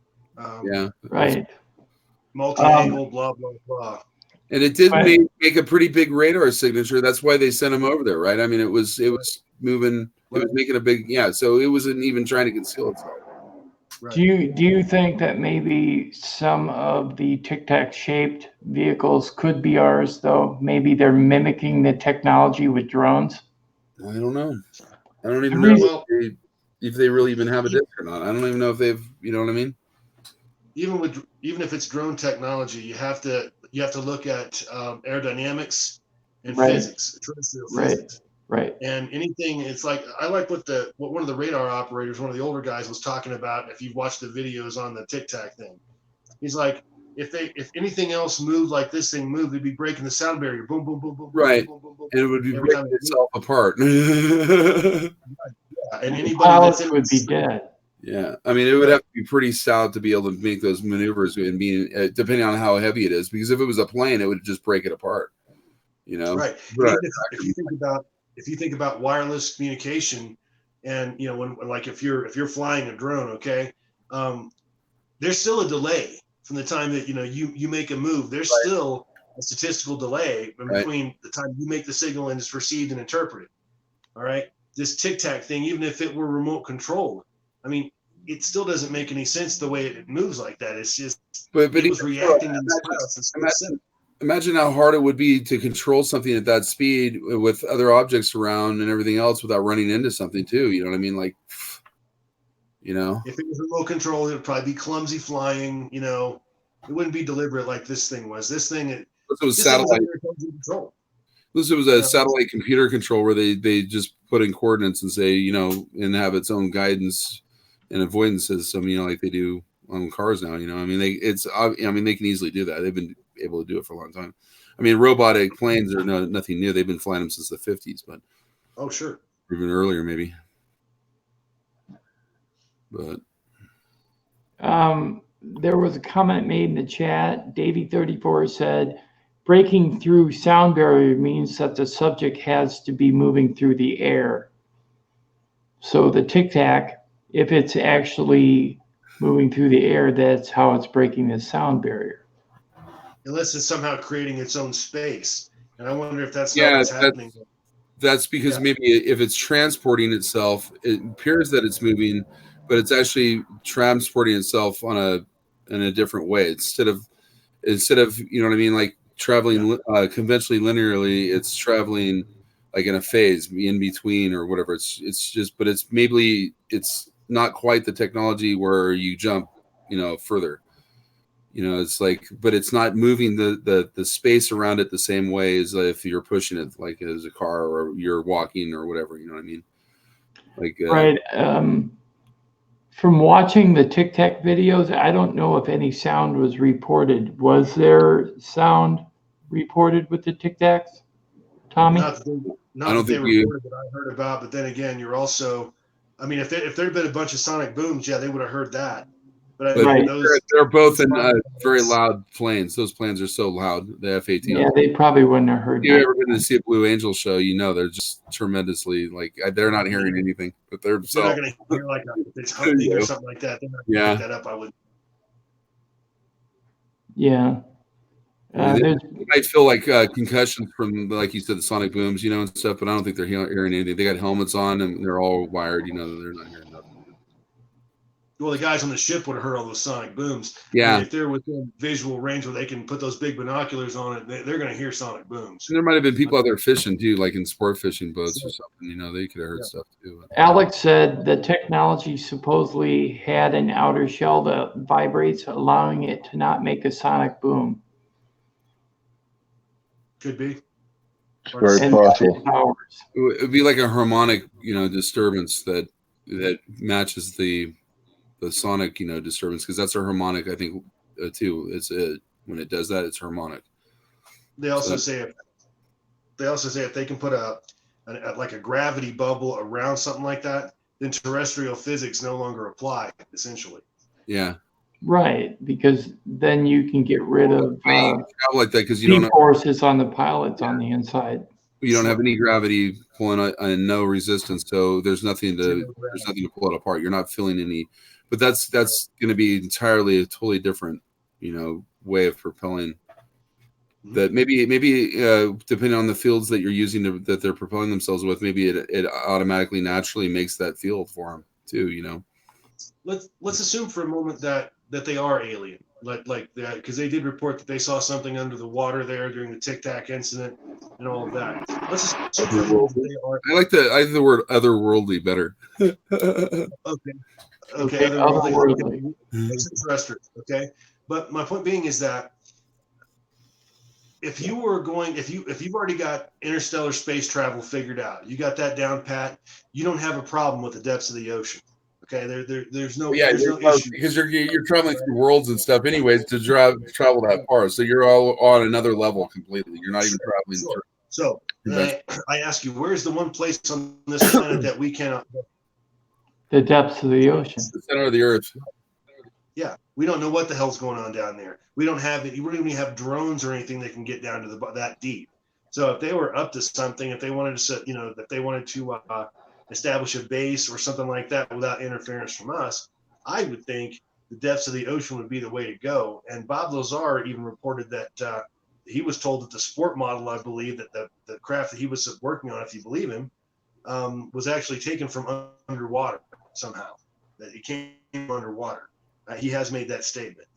So saying, I mean, if you think along those lines, that's probably not a bad theory. I don't know what they found out about that supposed entrance to an underwater base off the coast of California. Was that ever proven to be false, or?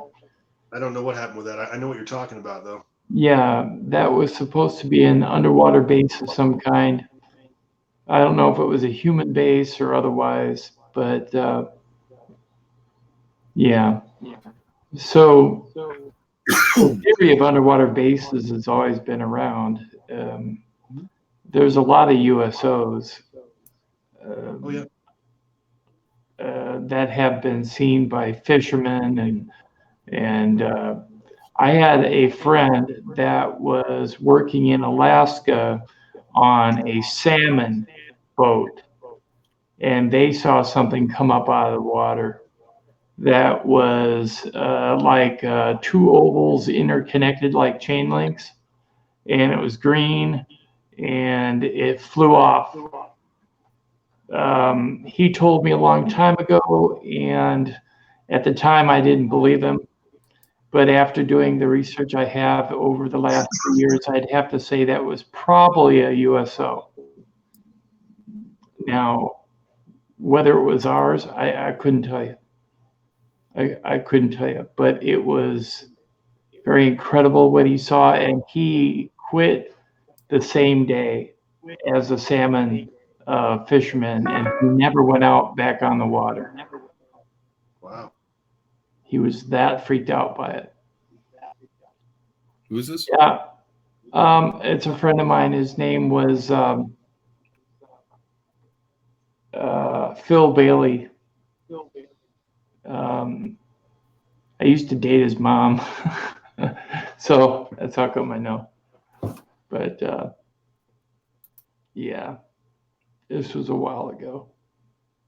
Antarctica is full of mysteries. Yes, some of which cannot be proven.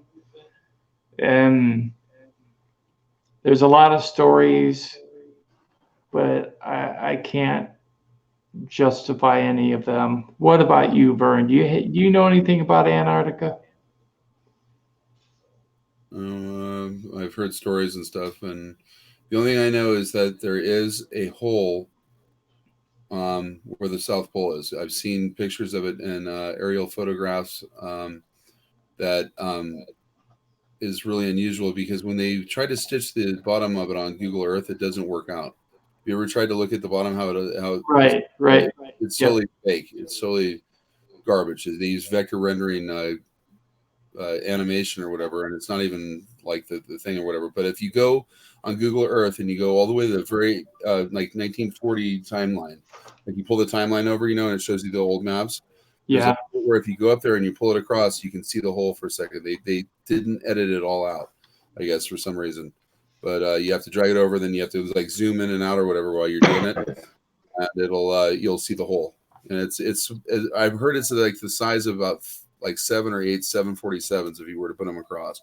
Yeah, I think they can fly in through the opening. Yeah. Other than they said that there is an active volcano under the ice, and maybe that's the vent for it or something. Maybe, I'm not sure.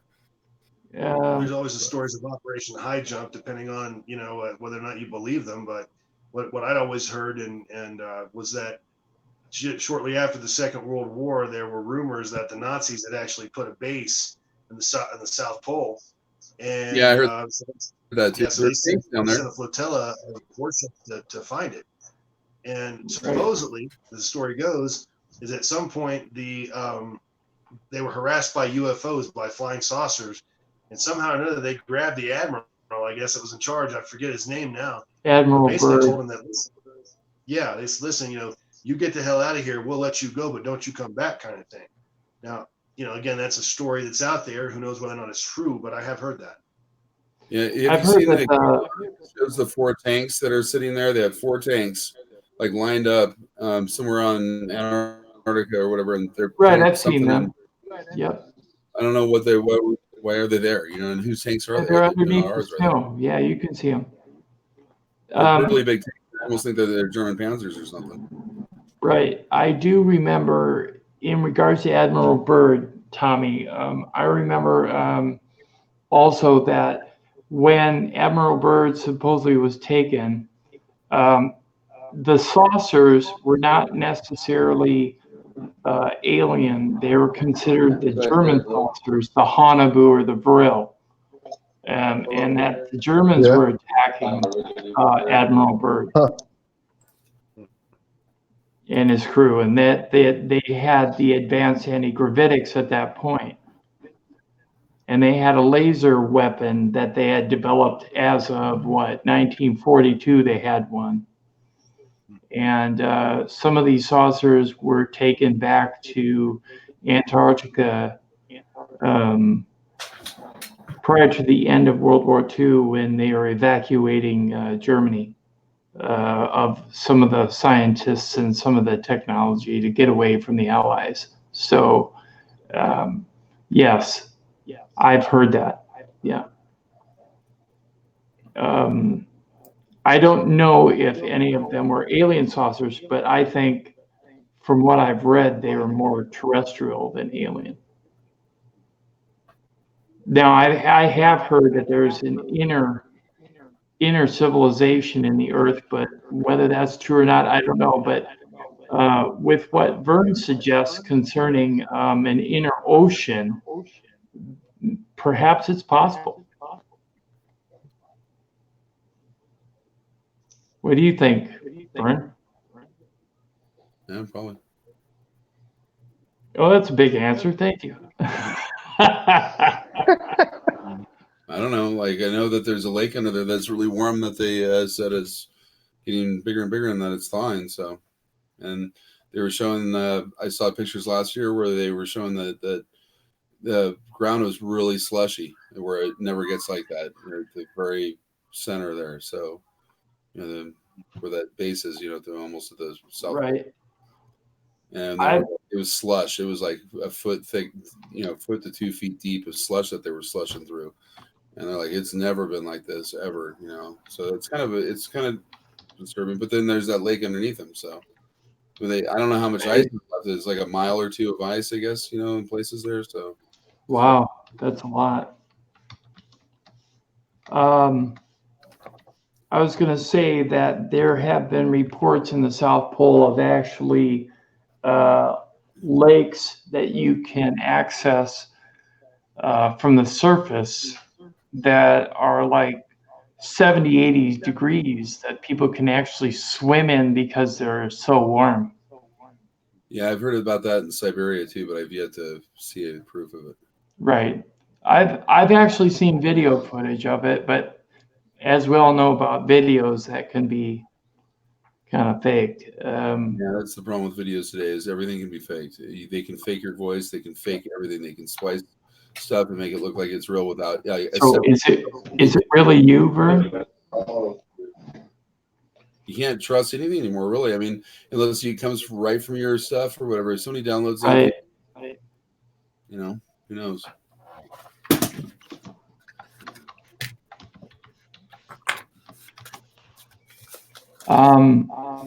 Scratch was saying that she was talking about, or they were talking, he was talking about the Nazi bell, the Glock. Yeah. What do you think about the Nazi bell? What do you think it was? Do you think it was anti-gravity craft, an early anti-gravity system, or do you think it was a time device? I'm not sure what it was. It just seems like that's an awful lot of technology for the Nazis to be playing with at that period of time. But I'm not saying it's out of the realm of possibility, but you're starting to mess around with antimatter and all that. I mean, where are the Nazis getting antimatter? I mean, Right. Things like that. I mean, to me, it just, I don't know. I do think that stone structure is interesting. I'm talking about that ring thing. Yeah, Peenemund. Yeah, that's it, Peenemund. Yeah, I mean, what the hell is that? I mean, what is that even for? Obviously, it's for something round. I mean, in my eyes, other than that, it's not a runway. What could you make out of that? According to what I'm sorry. Oh, no, I just think that's interesting. That whole Right. story, but I just don't know enough about it, to be honest. According to what I understand about Peenemund, that's where they tested the Nazi bell. In fact, they had to chain it up on the inside of that circle to keep it from flying off. Okay. Right. It was spewing so much radiation because of the system used to propel it that it was so dangerous to test that a lot of scientists died trying to develop it. Now, whether it actually is true anti-gravitational device, I don't know. But I heard it uses accelerated mercury propulsion, where they accelerate mercury and then heat it to a very high temperature, and it disrupts gravity. It doesn't really eliminate it. It disrupts it. It makes it into a highly poisonous form of mercury it's like red in color or something. Right, red mercury, exactly. And it has that's just a theory or a theory, yep, or a assumption or something like that. I mean, there's never really been any proof of that exists. Well, we don't know for sure if red mercury exists, but supposedly weaponized a form of red mercury and used it in atomic testing or something with some of their like lower yield nukes or something like that were made, where they were trying to get a neutron bomb or something like that, where they could kill everybody but leave all the buildings intact. But I think they ended up with the opposite. And, like, it didn't kill everybody, but it like turned all the buildings into like rotting rubble or whatever, or what I mean. It was a right. failure, so they never pursued it or something like that. But in 1931, Germany had a saucer that was very versatile and very capable of flying, and it was called the Skoda. The Skoda. Because I heard that they actually had one that crashed in Germany in the 30s or something, a disc that they recovered in the Black Forest or something like that. Oh, yeah, that was. I know what that was That's called. where von Braun was brought into all of the supposedly the Roswell stuff, which he was supposedly there at Roswell and all that after they Right. when they captured the disc and all that. That he was all involved in that because he had been involved with the disc that they got in Germany, and that they captured that and brought it back to the United States. And Right. that was one of the discs. I think the ones that I think they had several of them. They had one that they blew a hole through. I think that was the Germans that did that. Did they determine whether the Roswell discs, the two crash sites, if they were alien in origin or were they actually German? I think that they were extraterrestrial in there. Yeah, I guess that's how they. Yeah, extraterrestrial. The thing about Germany is that it doesn't surprise me about Germany at all because they were so smart. Even back in then, they were way ahead of their time. Right. And the thing is, well, the thing is that I mean, they were trying to produce, the like so-called super soldiers, or they were trying to create, armies with gorillas and all this other crap. So it's like breeding patterns and stuff like that. Like you said, that genetic thing that could have been brought on by another class of species or something. Maybe because they're saying you can be superior. Your problem with your humans is this or that. And they're analytical, non-feeling aliens. You know what I mean? So they could easily say, "Oh yeah, you're right." And then here's the technology and go do it. But we can't interfere because the other aliens are going to mess with us. But we can help you. Assist you a little bit to give you a little bit of thing. Maybe they go in there and use mind control. Who knows? I know back in 1942 when Operation Paperclip came into play at the end of World War II, the U.S. and Russia, Germany and England all fought for the scientists and the technology. But you got to think about Germany though. Back then, they were so far ahead of people in some of the things. We were barely struggling to keep up. Right. Engines, we might have had the first prototype, but they made the first functional one. They made the first functional rocket. They made the first functional lasers and stuff. Believe it or not, that's where laser technology came from. A lot of people go, "Oh, it's all from America." No, it came from the Germans. Right. Well, I think it came from the Germans. Yeah. They were 2 weeks behind us when we detonated the bomb in Manhattan Project. Okay, they were 2 weeks behind us. We captured the base up there. Had we not captured that base, we would not have had enough fuel to ignite the second bomb over Japan. That was all captured enriched fuel that they got. Did you know that? Because they used too much in the testing. That one guy had dropped that one, and it made it the whole lab, contaminated and killed everybody. Remember? Yeah, the one that because they actually had to hand put it in. And if they touched the sides of it, you were dead. You were done. You couldn't touch the shit at all or anything. Right. And they had an accident. The guy barely touched the side of it, and then it released all this radiation, killed them all. Everybody that was around there, anywhere around the building. Right. It happened that fast, right? When he touched it, it was like anyone within a certain distance, they were fucking radiated and dead. You were a walking corpse. You'd be dead in 2 weeks. Like that. Yeah, it was horrible. The guy's hand fell off and stuff because he had got his hand caught in it or something, or somehow or whatever, he touched it or whatever, and just burned his hand. Yeah, it was brutal. What do you think about now talking about anti-gravitational propulsion? Supposedly accelerated mercury drives are being used in the human piloted TR-3B and TR-6 for gravity disruption.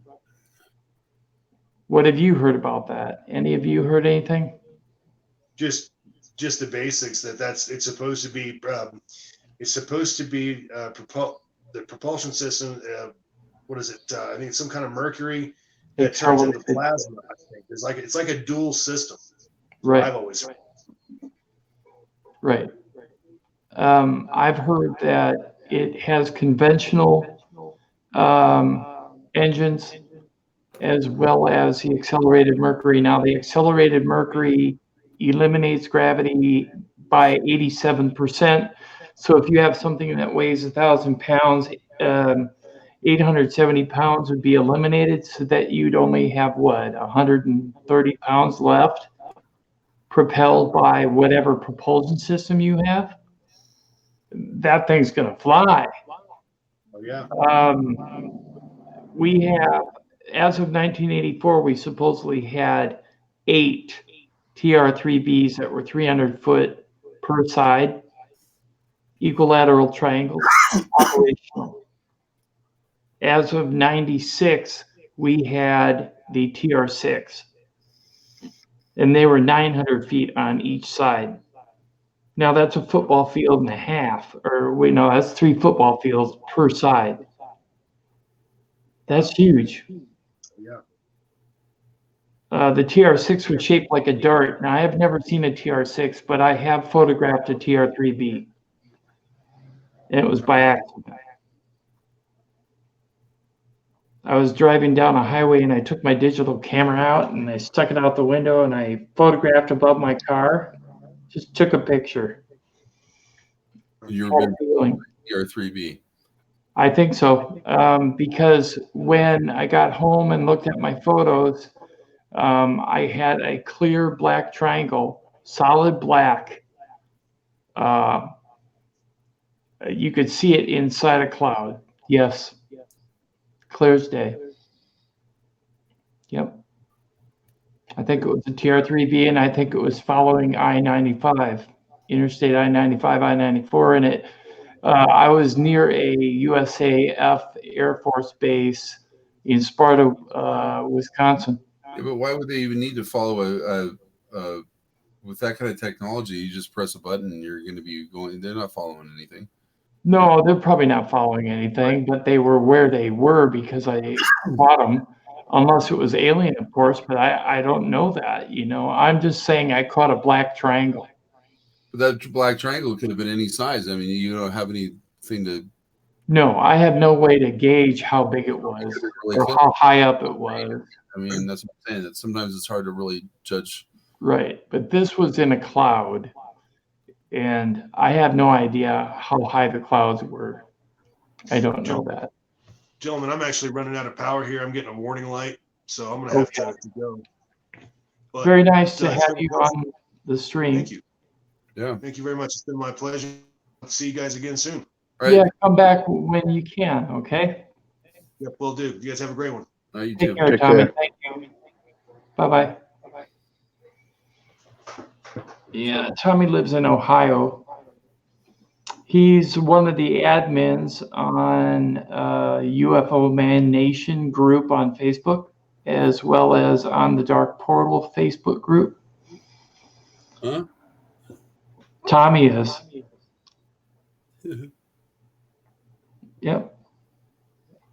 Hey, Alex. Why is You there? gotta come on, I'll give you the link. I hear a big echo now. Yeah, I do too. All of a sudden, I'll mute. Is that me? I don't know why I have my membership emojis. Huh, that's weird. Watch this, Jax. These are my emojis. Aren't they cool? Yeah. You see them? Yep. Crazy face.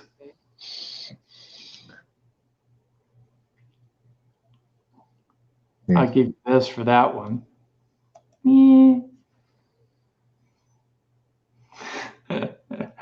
Anyways, yeah, some very cool stories. Jack, I would like to have you share any type of paranormal experience you would like to share with us, so we could go a different direction. Instead of talking about UFOs, I'd like to hear what you got to say about the paranormal and experiences you've had lately. Well, there's a little unknown to the rest of the nation, but it's well known in the town. There's a little hotel called the Hotel Melrose in Grand Junction, Colorado. And 3 weekends in a row, the team that I'm part of went there. And the third time, well, let's give some back history. It was built in 1908, and the original family built it with their hands, and they had sold it in 1994. Yeah. Roughly. 97, the owner, her name was Sabrina, and her husband, who was from the UK, I believe his name was Lucas, they had gone out, and he came back. She did not. And then he took off to go to Las Vegas, tried to commit suicide, failed, and then went back to the UK. Apparently, what had happened was that during the time that they owned the hotel, they had a van that used to take people that were staying at the hotel. They would go off and go like White River rafting or horseback riding, whatever. And they ended up selling that van to another company who actually was doing White River rafting, horseback riding, whatever. The cops heard about it, went to go get the van so they can investigate inside the van. Come to find out, the woman's blood was inside the van. Wow. Her DNA and blood, and her skull was found 100 miles away. Wow. Just her skull. Now, supposedly, she was killed in the hotel. There's no proof for that. Nobody knows for sure. Have no idea. But there is evidence that we have unearthed that she was actually shot in the head. Has there been any activity in the hotel in regards to spiritual activity attributed to her? Yes. Yes. During an EVP session, the question that I had asked, what is your name? And reviewing the digital recorder, it came across as sounding like Maria, but it could have been Sabrina. Wow. The owner is still the owner, even from back then. She's owned the hotel. Well, no, she bought the hotel, I believe, in 99, 98, somewhere around in there. Wow. But against protocol, and yes, there's always rule number thumb is that, and I've said this time and time again on multiple channels, never go investigating by yourself in case if there's an emergency. But there's one thing that you can do. If you have a DVR system or a security surveillance system or whatever, if you hook up a camera and someone is watching that from the very next room, it is okay because they're keeping an eye on you. I think Vern is haunted. Think? Yeah. Yeah. So they're keeping an eye on you. So I went into the basement where allegedly Sabrina was killed. Yes. They, as I'm sitting there in the dark by myself, I just happened to glance over to my right, just turn my head a little bit, and I saw eye shine. Wow.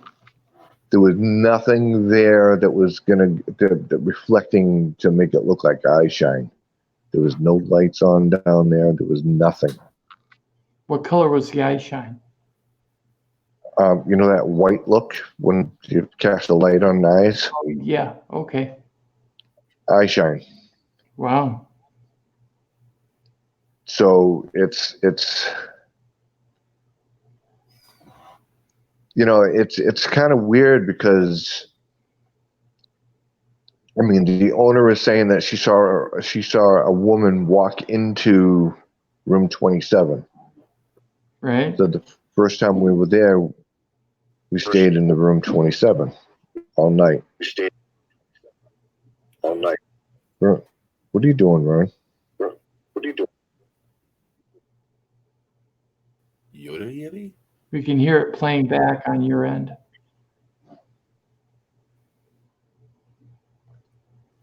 Huh? So then we started staying in all different rooms that were supposed to be the most haunted. Room 27, room 22, room 8. You know, so it's Right. kind of a, you know, I don't know exactly what's happening there, but if it's this Sabrina, then you know, she's just not at rest. I mean, there were some reports that some you know, dark figure with yellow eyes and big white teeth and horns running around there that doesn't like men, and it's putting bruises on men, and there's that. I didn't experience anything like that. I really didn't. Wow. But I guess to some reports, I guess some of the workers had found stuff in jars downstairs in the basement. Jars of blood, jars of like body parts, stuff like that. Wow. Are they still there or no? No, they're not there anymore. Okay. They removed everything. Good. We have a question in the chat. What about cattle mutilations? Does anybody have any information pertaining to cattle mutilations or animal mutilations, or for that matter, human mutilations? Burn. No? No, nothing. What about you, I've heard of Jack? them, but I've witnessed it.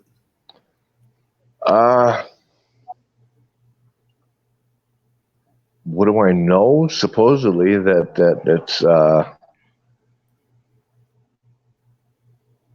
it's they're being abducted by extraterrestrials or something.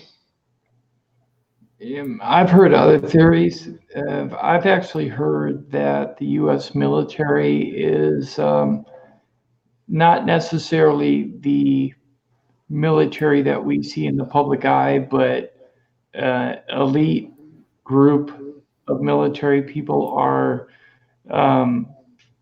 somehow using anti-gravitational craft and taking the cattle and doing experiments on soft tissue where radiation can be checked. Now, I don't know if that's the case or not, but looks like we have a devil in the live. Yeah, we got a devil in the live down there, everyone. Anyways, why are they taking special body parts? I've heard it's mainly soft tissue, so I can't tell you exactly why.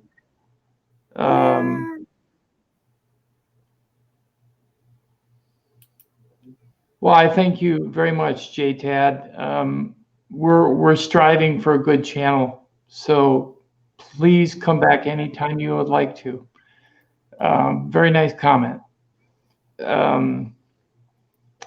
So in regards to cattle mutilations, I don't know a whole lot except what I heard that humans are involved.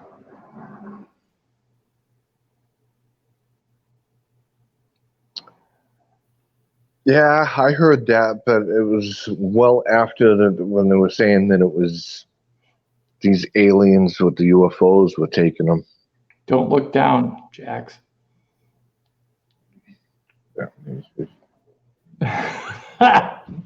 Vern, you're funny. Just don't do Yoda squatch, Vern. No, please. Anyways, we have a cat. We have a cat. Yoda kitty. Yoda kitty.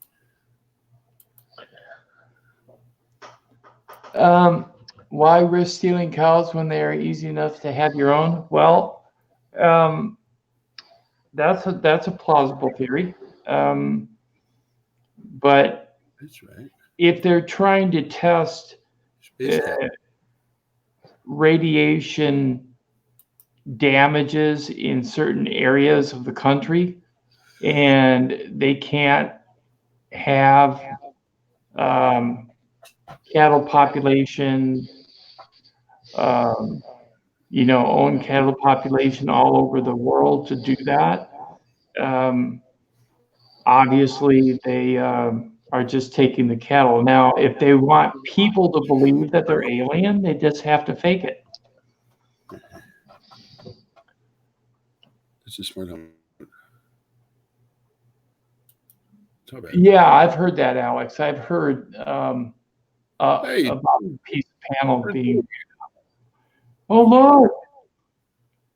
It's an astronaut. Leprechaun in space. Yeah, leprechaun in space. Yes. There's different herds for damages due to background radiation and other risks factors. We've seen the license of that number that tricky as I can't see too well to this. We have our comedian tonight. His name is Vern. My name isn't Vern. My name is Ralph. Why Vern? Ralph. As I said, why Vern? It's Ralph. Okay, Ralph. Yeah, they are seeing the effect on the bloodline. We are mammals as well, similar systems. How much does a cow cost? Sometimes 1,800, 3,500, but I've seen them go for less. Now, the 18 to 3,500 is like right around for like a high grade steer, but or a bull, for instance. But if you're buying a heifer or a regular milk cow, it's going to be a lot less. That's right. A lot of resources needed for the sale of something they could buy for 3.5 thousand. Yeah. Hey, Rainbow Dash, how you doing? Welcome to the stream. Yeah, we have a mannequin, or what do you call them? A harlequin dancer.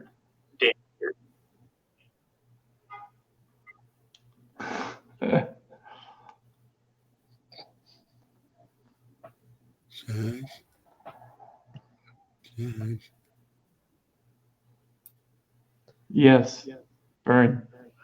Just don't do Yoda now. Yoda.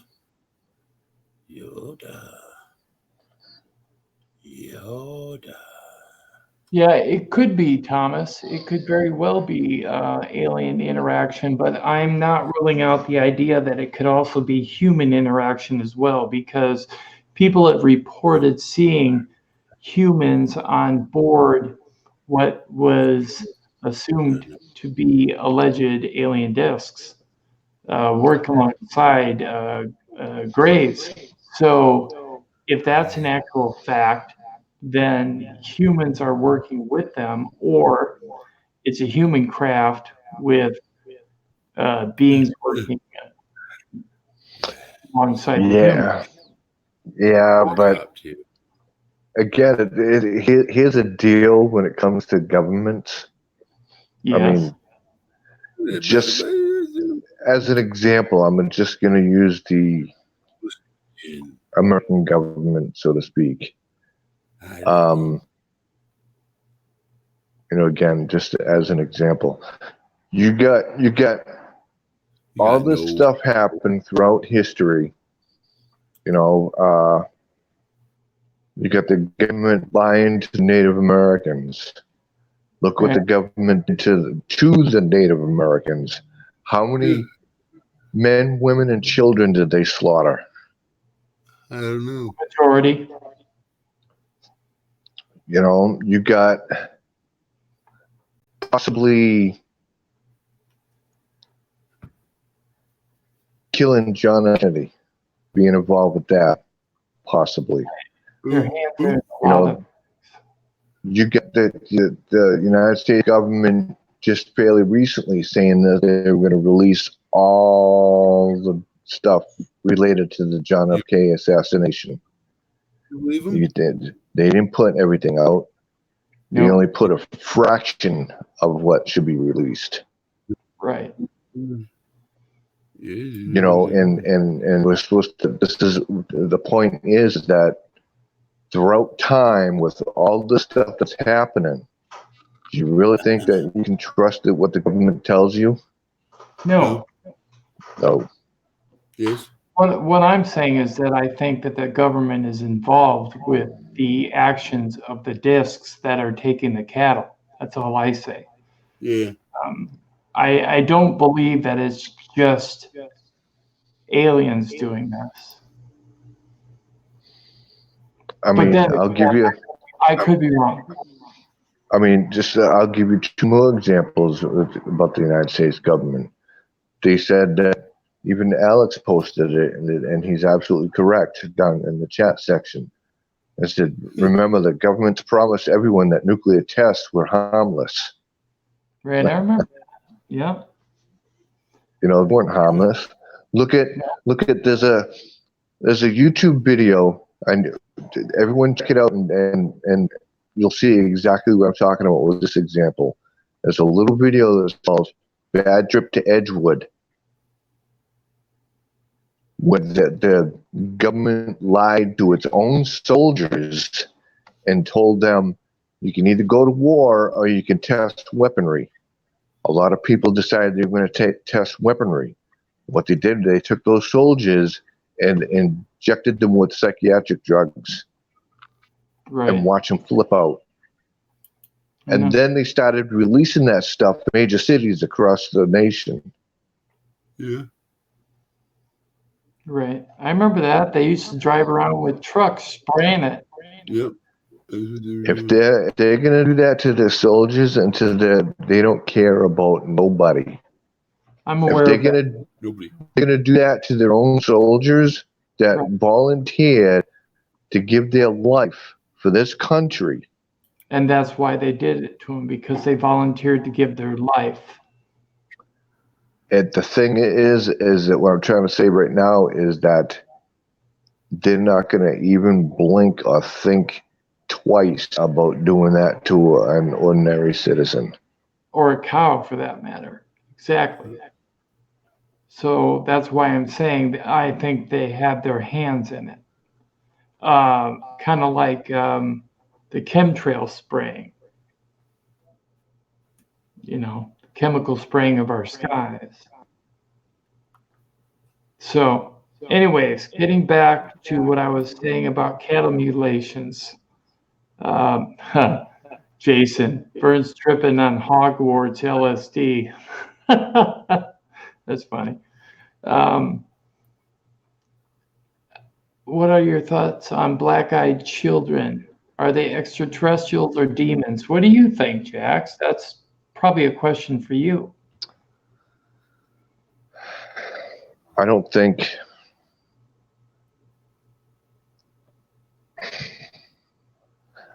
they're extraterrestrials.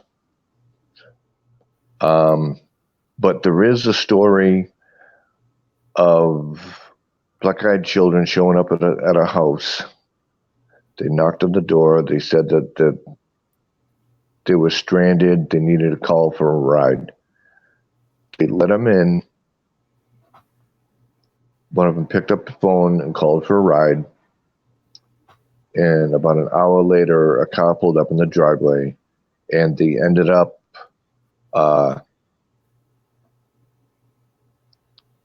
it was two men in the car that got the children, and supposedly they were men in black. Wow. And the two children got in the back seat and they drove away. 3 months later, the gentleman who owned the house came down with terminal cancer. Now, there are other stories that if you experience these black-eyed children, that they come down with, cancer, or they die, real quick soon afterwards, or whatever. You hear that all the time. Demons.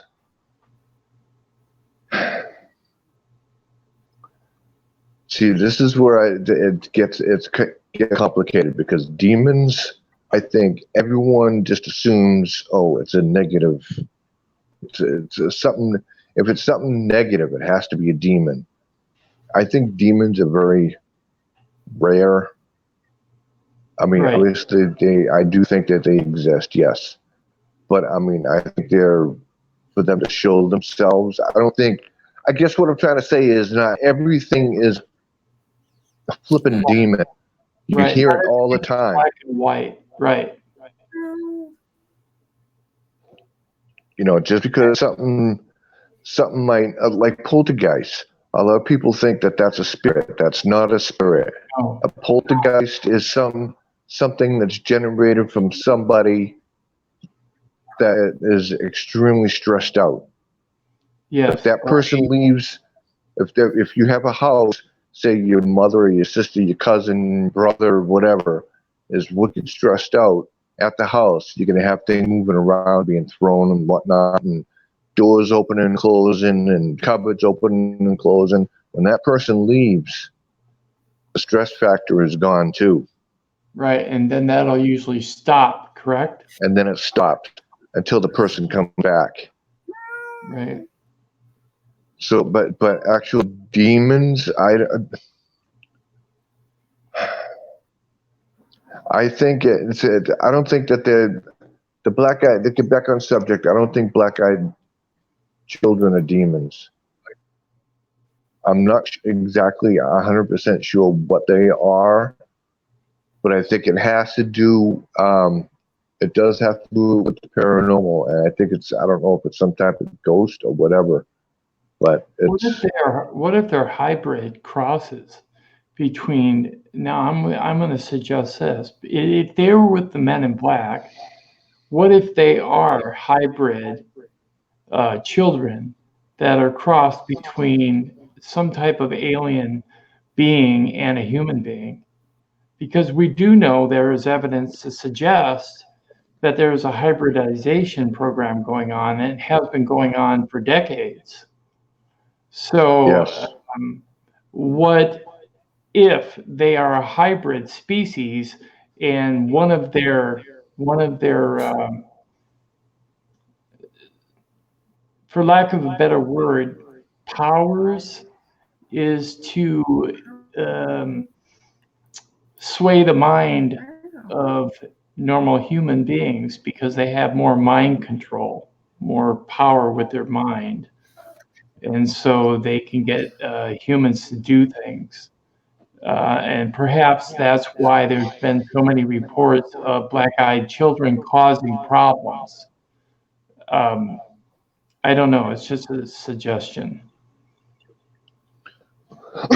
Excuse me. Well, the thing is, black-eyed children, from what the research that I've seen, Right. is that they show up at your house, they knock at your door, or if you're sitting in your car, they'll knock on the window, and they'll ask for a ride because they're stranded, or they'll say that you know, their car broke down and they had to call for a ride. Don't open the door if you encounter any of these beings. That's fair warning. That's all I'm saying. Yeah, I've heard that too. Don't open the door. That's why I think a lot of people misinterpret them as demons, because they figure if they're black-eyed, they have to be demons, because that's how a lot of movies and TV programs and such portray a demonic being. They flash a black eye.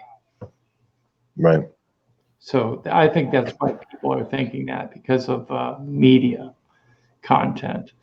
Vern down here is starting to disappear. Thomas said, yeah, he thinks that they have some kind of powers or some kind of mind control. It seems like they cannot enter your house or your car if they're not invited. That is correct. Kind of like vampires. You know, if you don't open, if you see one at your door or see one at the side of your car with you sitting in it, don't even bother. It's like as soon as they say, "Oh, can I come in? Can I come in and make a phone call, please?" That's it. And you know what? Yeah. In all reality, I mean, think about it. I mean, that's what if kids are in distress, us adults, the first instinct is we're going to bend over backwards to get the kids help. Think about it.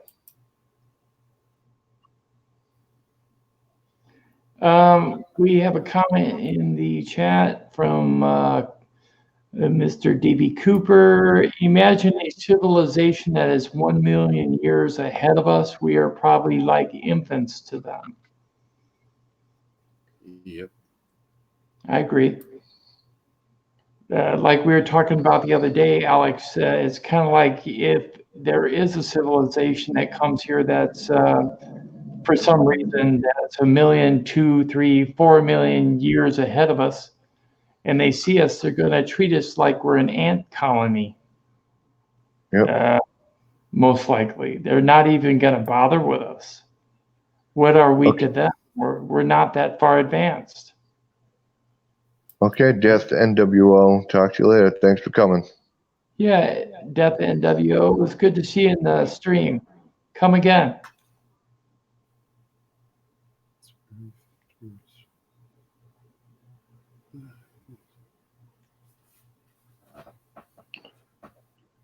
Who was very disappointed? Scratch.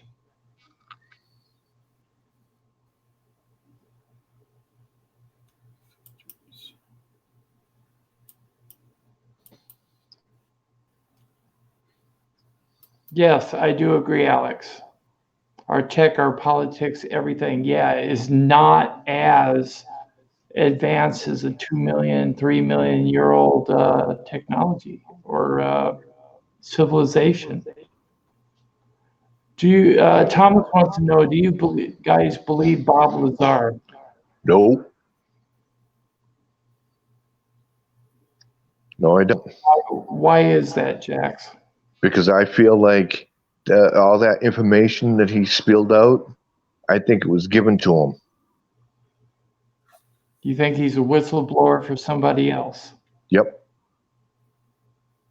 I don't think he gets credit for it at all. I think all that information, everything that he ever claimed, that he worked on it and reverse engineering and all that stuff and element 115, and I think it was all handed to him. Because again, think back on it. If the United States government, if you work for the United States government on all these, Area 51 and all this other stuff, and a lot of those people that tried to blow the whistle on it, where are they? They're all dead, aren't they? Yeah, most of them. But some aren't.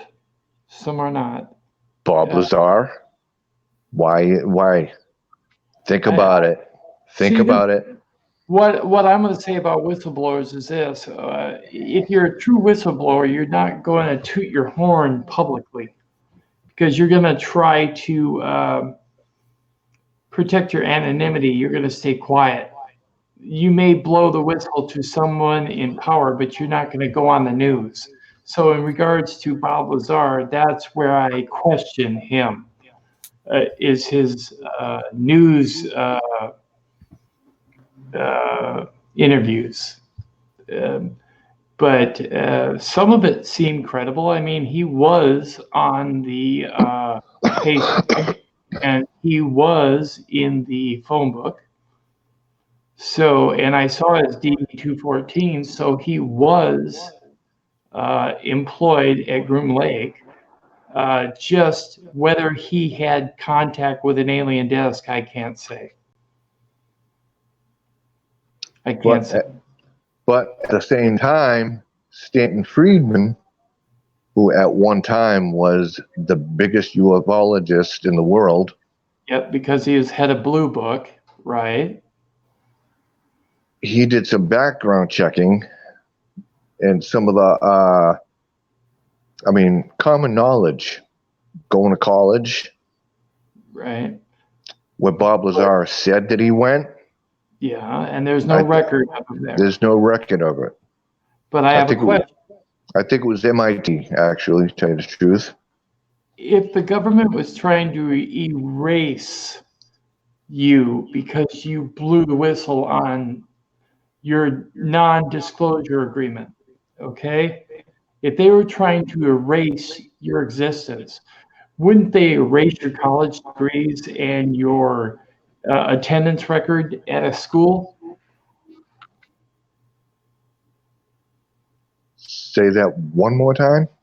Oh, sorry. If the government was trying to cover up what you exposed publicly, and they are trying to erase your record, wouldn't they go to the extremes of erasing your educational record along with your work record as well? It's possible, but if it's possible, but if the education was there beforehand, why would someone go to the extremes of erasing that?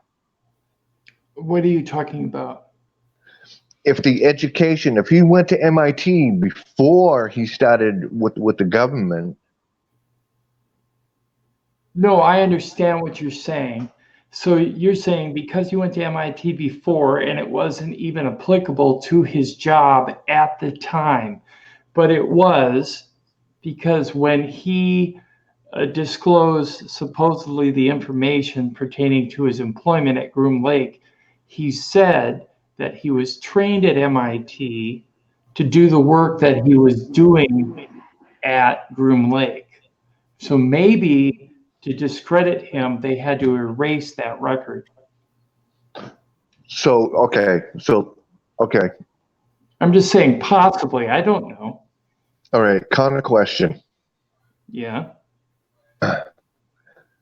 They're going to discredit him for putting out false information on what he was doing, but everyone else that tried is dead? No, I didn't say he was putting out false information. I'm saying, what if he was putting out legitimate information? But because he went public, the public knew about it. It's not like he turned around and said, "Hey, Jax, I saw this sports model and I worked on it. Okay, and it had this type of propulsion system. It had this weird door. You know, you should have seen it. And there were 9 discs at S4. You should have seen those too." Well, it's not like he's just telling you. He went public, and because he went public, the public was aware of his situation. If the government came in and killed him, that would be like saying, "Oh, Bob Lazar was correct. Bob Lazar was right. The government eliminated him because he told the truth. So they didn't do anything to him." Okay, but still, that doesn't make any sense because everyone else, a lot of them are dead. Right. So that doesn't make any sense. They're going to leave one guy alive, but everyone else they're going to get rid of.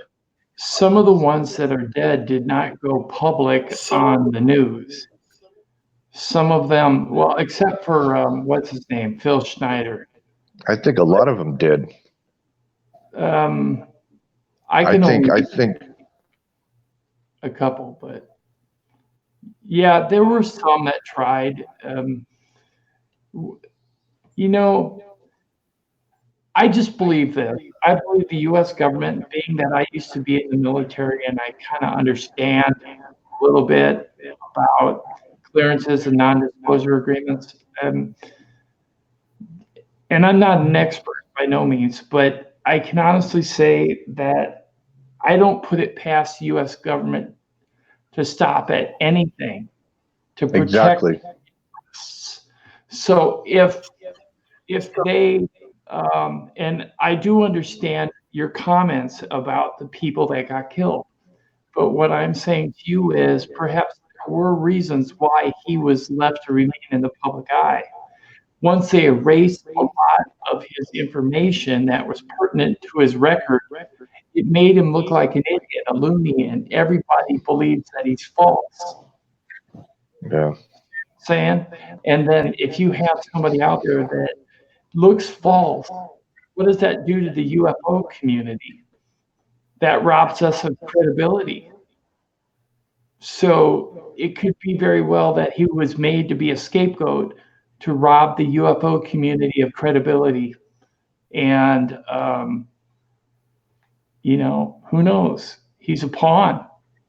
Yeah. Whether he was fed the information or not, he was used by the government. Yeah. By the government to fool us all. So I will agree with that. Well, Scratch has an interesting point. He said, I've always wondered why these people that try to find out stuff at Area 51, why they always go to the front, to the main gate. Why does no one ever go around the back? Well, there's a good reason for that, is because there's sensors that are buried in the ground. Cameras everywhere. So if you're trying to sneak around in the back and try to go in, they see every freaking move you make. Yep, they have seismic sensors, they have landmines, they have lasers, they've got cameras, everything. So you're going to have, when they had that Storm Area 51 thing with supposedly 2,000 people going there to show up to try to get in, I actually think there was a lot more that was supposed to go, but half of them, 3/4 of them never even showed up. But the point is that all those people, if they had crossed the line, they would have all gotten arrested. Believe you me. Or injured or shot. Well, they took the sign down. The use of authorized weapons is authorized. That sign is gone. Okay. There's a new sign up. Okay. What does it say? And what does it say? The same thing, except no weapons authorized. Well, even I look at it this way. Of course, if they would have crossed the gate right there, right, the main gate, what is it, Vern? Like 5-6 miles before you get to the main base?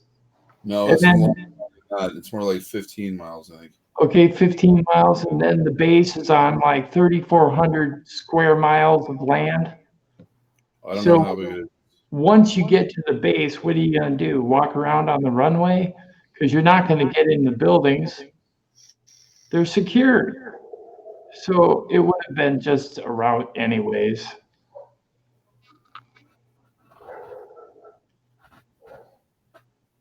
You read the book, Behold the White Horse? Yeah.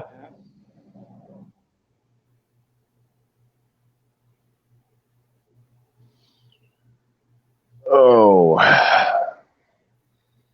What? Looks like you're comfortable, Jax. I give you Oh, that. yeah. This chick goes way back. Yeah. So you got a nice place there? Oh. No, it's Yeah. off.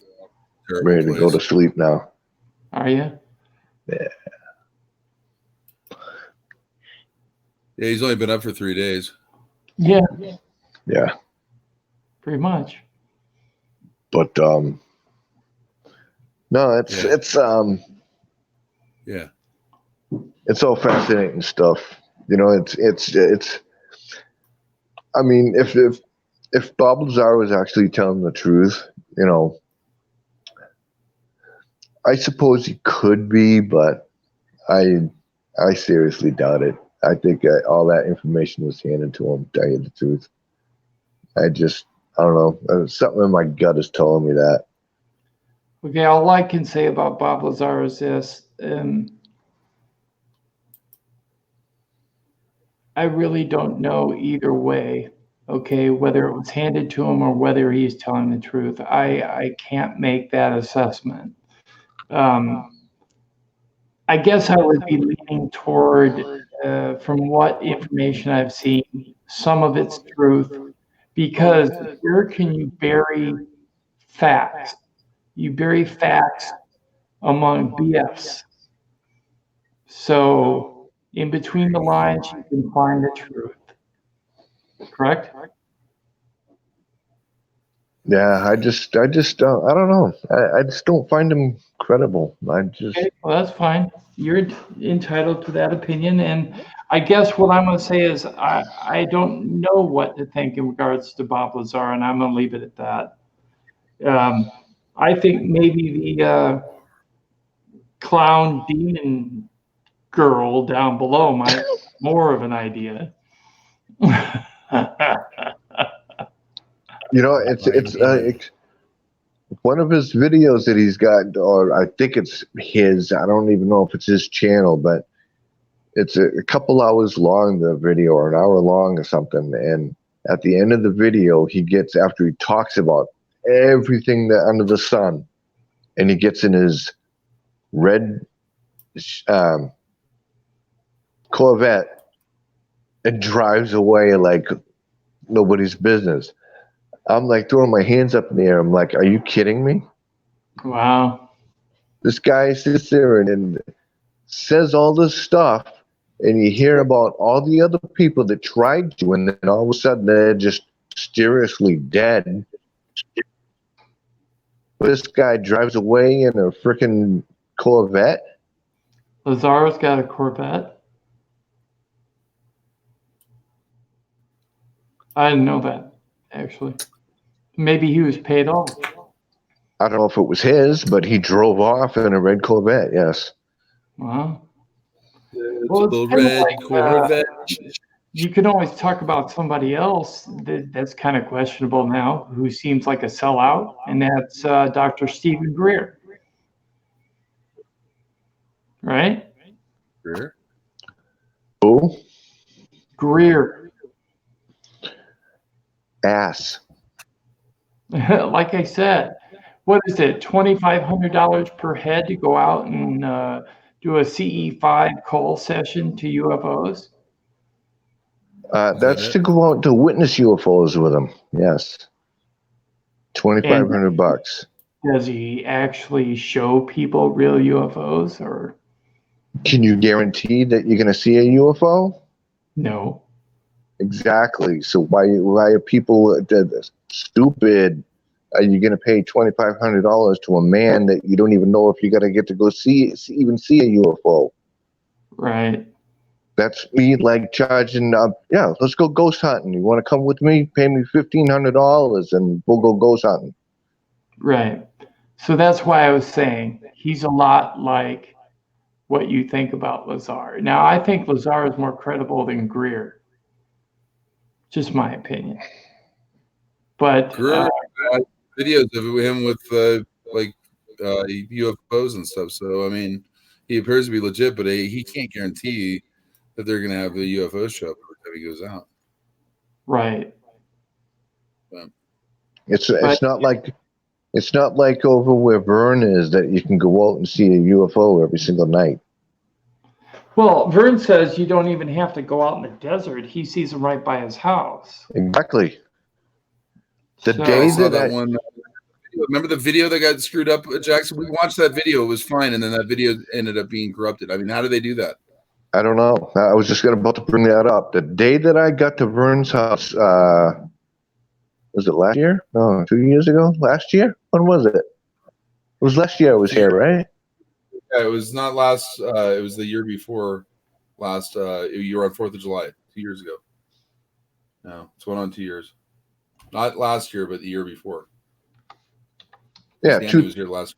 It was 2018, right? Yeah. Right. Yeah, July 2018, when I showed up at Vern's with DB Cooper. I hadn't even made it in the house yet, and Vern's like, check this out, Jax. And he starts showing me he gives me his phone, and he's playing this video, and I'm looking at it. And you see something like moving, going, all doing these like figure eights and stuff, and where is this? He just pointed up right in the sky, right above me. Across, there was like a whole bunch of them at one point. Remember? And then I said, Vern. He said, yeah. I said, you caught more than one. He said, I did. I said, there's like 5, 6, 7, 8 of them all flying around each other in this. He goes, no freaking way. I'm like, look, I'm telling you. He takes the phone and he's looking at it. He's like, oh my God, dude. I didn't even see that. And then the video got corrupted. Explain that. Is that the one that got corrupted in the video player? The one that got turned upside down? Yeah. The footage? Yeah. In the first 20 seconds, it doesn't play. Remember? And that's where it all is. Where all the cool stuff is. But I still have a backup that I can play once and then it's corrupted. Every time I play it once, it gets corrupted. And it's on players that it's getting corrupted. So they are able to corrupt videos through the players now.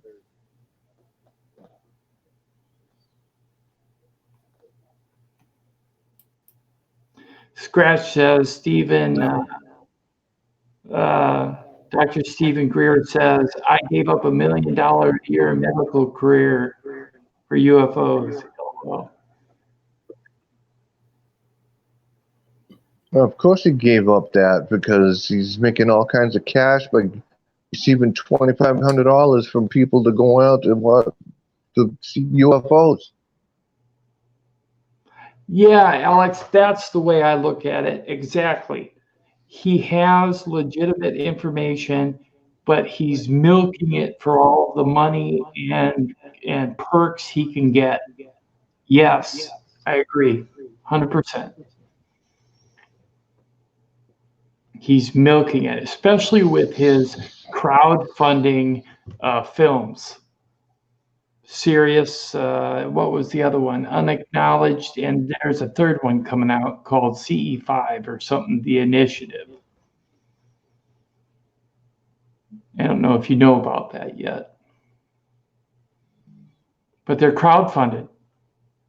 So that would mean you and I and the people that believe in them, maybe not you and I, are helping to fund the video.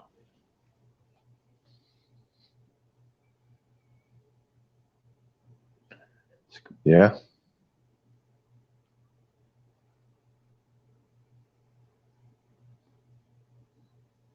Oh, yeah, I agree. Scratch, I agree. He says it's for sympathy, to try and make us think he is poor because of his decision to disclose nothing. Right, that's pretty much it. I think he's part of the disinformation diversion tactics of the U.S. government, personally. I think Greer was paid to lead us astray. I used to believe in him, but not lately. I mean, I think he's got like, I think those biceps of his has gone to his brain or something. I don't know. Yeah, he's definitely weightlifting. Just like Vern's on fire. Yeah. Okay, well, I want to say thank you to everyone. who came on the stream this evening. I think we're going to cut the stream short. Why? We've had a very good conversation this evening. Well, because Does anybody want to come on and tell a story or whatever? We could have an open panel. anybody want to come on before we go off? Feel free. Vern, put the link up, would you please? That freaking echo is terrible. You're gonna have to put the link up. You're the one with the link. I don't have the link. Okay. Who do you think it is?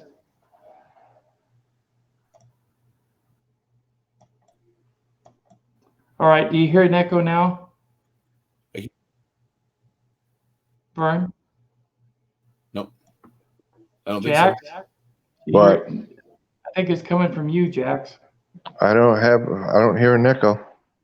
See, when I take you off and talk to Vern, there's no echo. But when I bring you back, there is. All right. Well, I don't know where the echo's coming from. You're using headphones, right? I always use headphones. Well, how is there an echo with headphones? I don't know. I think the headphones. Jax, but how is it? It must be something that's in the process. It isn't switching over or something. Either. I think it has to do with the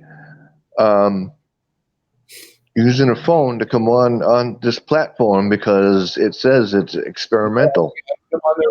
I go on there within the using a headphone because I do it out when I'm out there.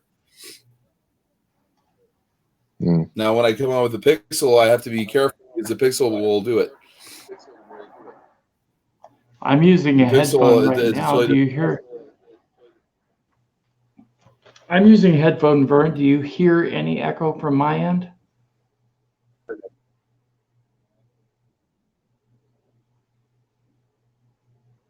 I don't hear anything. And I don't hear anything.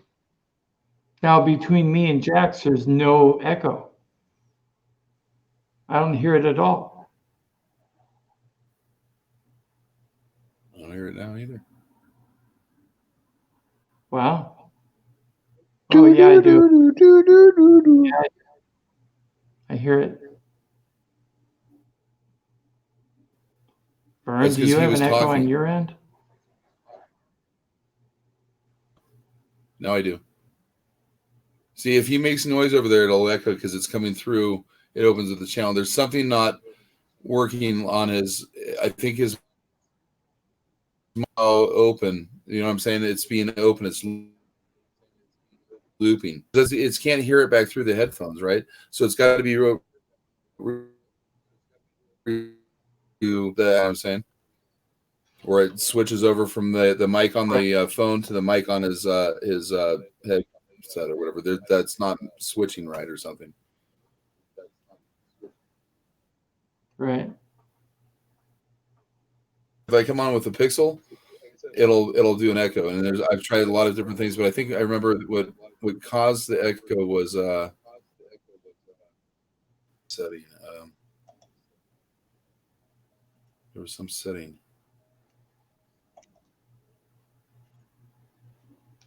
I don't remember now.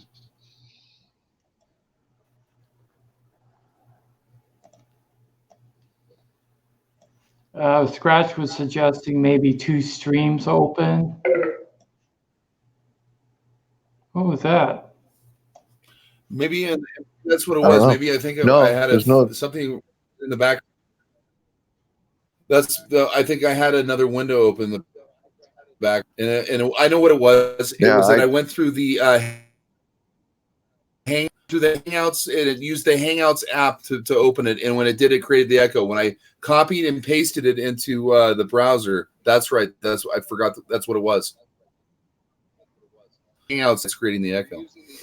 You have to use the browser. When you click on it, it's in the Hangouts. Don't use Hangouts. Copy and paste it and put it into Chrome. That's why it's doing it. That's okay. That's why I forgot the other night when I was doing it. That's happened. I was using Okay, the Hangouts.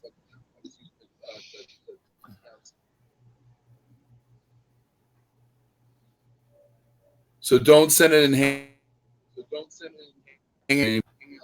You know what I mean? The link. Okay, so let's test the theory. I want to test the theory.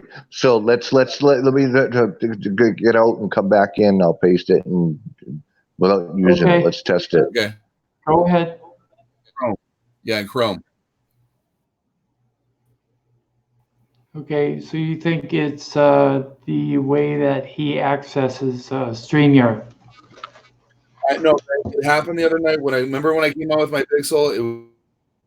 It was echoing the stream or whatever. Yep. Well, I forgot what it was. It was opening it up in Hangouts, and Hangouts was you becoming the browser, and it's not designed to be a browser on here. So it has to be Chrome. It has to be. And so when you do it, it opens by default. You have to like copy, and then I just copied and pasted it, and then it was fine after that. But because I realized that's what it was. I realized when I'm doing, I'm like, what the fuck? It's opening it up in Hangouts. It's running right through. I had a problem with Hangouts. Certain Hangouts, like when you initiated it a certain way with the phone, it would create an echo. Right. It was a glitch.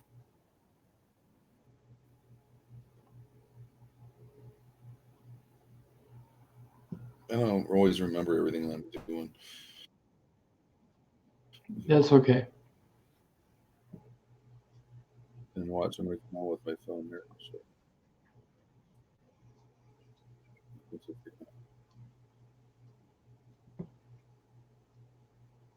Another one. Well, we're waiting for Jax to come back. We're going to see if he's going to access the site through a different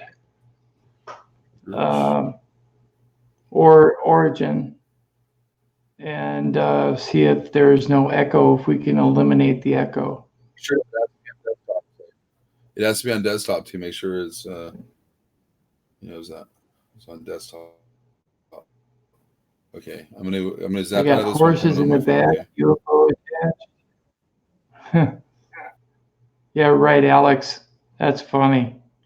I think we lost. Vern took himself off for a second. Yeah, talking about UFOs, man. If the U.S. government actually had that type of technology, and I mean anti-gravitational disks, it should be made public, because if it was, can you imagine having one in your garage? Having one that was a personal conveyance, something that you could use yourself. It would totally eliminate a whole bunch of different things. Oh, here we go, Jax. How you doing? Good. Can you? Is there an echo? I don't hear one. Nope. No echo. Okay. What? Vern's on his mobile. Oh, there's a big one now. It's Vern. Okay, see, no, this is, I'm on a mobile now. I wasn't on, it's not me, okay? It is me right now. I'm showing you right now what's up. Watch that. Okay, he's just giving you an example. Okay, now hold on. I got something to tell you. You hear no echo, right? Right. Okay, I came back on with Hangouts, with the link that you gave me in Hangouts. Right. It's not the link. It's not the link. So you didn't go through the other one then? No, I tried to. They're saying that there's no search results. Right. It wouldn't let me post it and search it. Okay. Paste it and search it. You'd have to put another link in the chat. Oh, I could do that.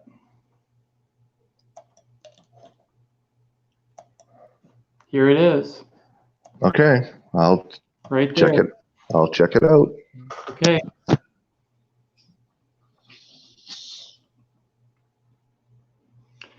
Okay, Jax has once again left the building. and he is going to check out whether he can access StreamYard without having an echo. It seems that people wearing earbuds attached to a cell phone have difficulties. So we're experimenting to see what's up. Wow, that's bad. This is a different browser, different Chrome browser. Okay, Jax. Echo. Big echo. That's Vern, I think. That's Vern. Yeah, Do you hear Vern now? No, he's gone. Yeah, I kind of removed him. I'll put him back up. Hold on. Ha ha ha. Uh-oh. He's gone. He's gone. He won't come back up. Oh, well. Come on, bro. I didn't boot him. I just moved him for a second. I think he's changing his browser. Anyway, that's funny. Yeah, this StreamYard, it's user friendly, but it's hard to really know the ins and outs on what it can do unless you play around with it. This is only my fourth attempt at StreamYard. I don't think I'm doing too bad. It's just I need to learn more. There was a gentleman on last night who claimed to be part of the StreamYard team, and that's not going to work. Do you believe that? Not the way he was writing, because he was getting his words kind of mixed up and how he spelled them. Did you notice that? Yeah. Did you go to his channel? Yes, he had absolutely hardly any content, and the content he had was weird. Well, it may not be weird to him. I mean, that's you know. Right. He sounded like he was from India. I'm not sure. He could have been somebody who worked on the team, but I don't think he was a direct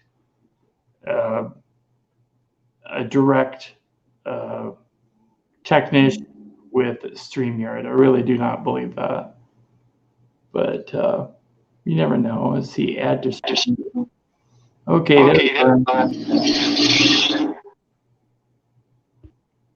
Echo.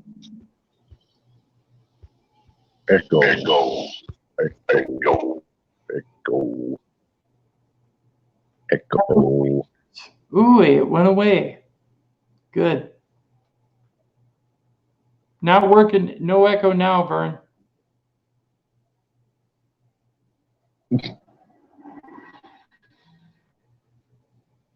Does he look happy to you? No. No, he doesn't.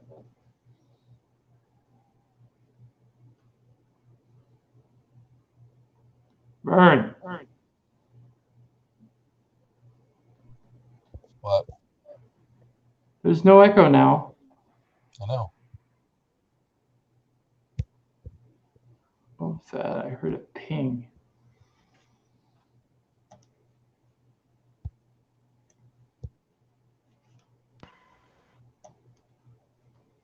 Scratch says muted. Who's muted? Echo. Echo is muted?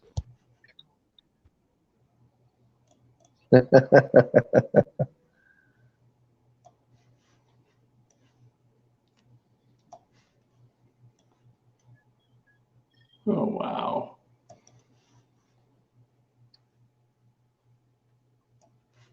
Yeah, I think Richard Dolan took over after Stanton Friedman started rehashing everything that he's talked about for the last 30 years.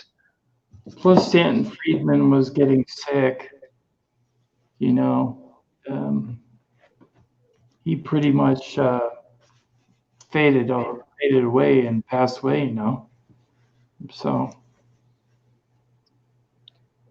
I think Richard Dolan took over more so after Stanton Friedman's death. Don't you? No, I think that Rich Dolan has been like the top guy for a lot of years. I think he's more popular now, though. I talked to him, believe it or not. I sent him an email back when I was trying to get, famous people to come on my channel and whatnot. And he wrote me back and he said, I would come on your channel, but I'm trying to build my channel and its popularity up at the current time. Maybe in the future, I will come on your channel. So we'll have to see. Vern's on his mobile now. I don't know what we're looking at. I hear an echo on this side now. Do you? Yep. I hear No, no this echo. is on the Galaxy. This is on the Galaxy 9 Plus, not the Pixel. Wow. So it doesn't echo. See? I hear a small. I could hear my voice softly on your. Yeah, but if I mute it, you can still hear it because I can still hear the echo. So where's it coming from? I don't know. Here, I'll go off and you guys talk. See if you hear it. I don't know. Me neither. What the hell happened to the? You hear an echo? Nope, No.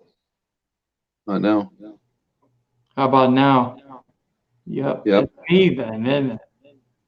Well, did you on your properties? Do you have it where it cancels out all the background noise? Or you're using your speakers now, huh? No, I'm not. I'm using my headset, and my audio processing box is unchecked.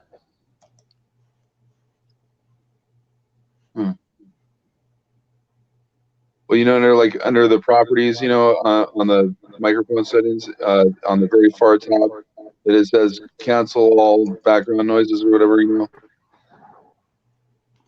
have to go like under probably under the control panel, go under sound because they've got it now in Windows 10. They changed it, so it's harder to access it.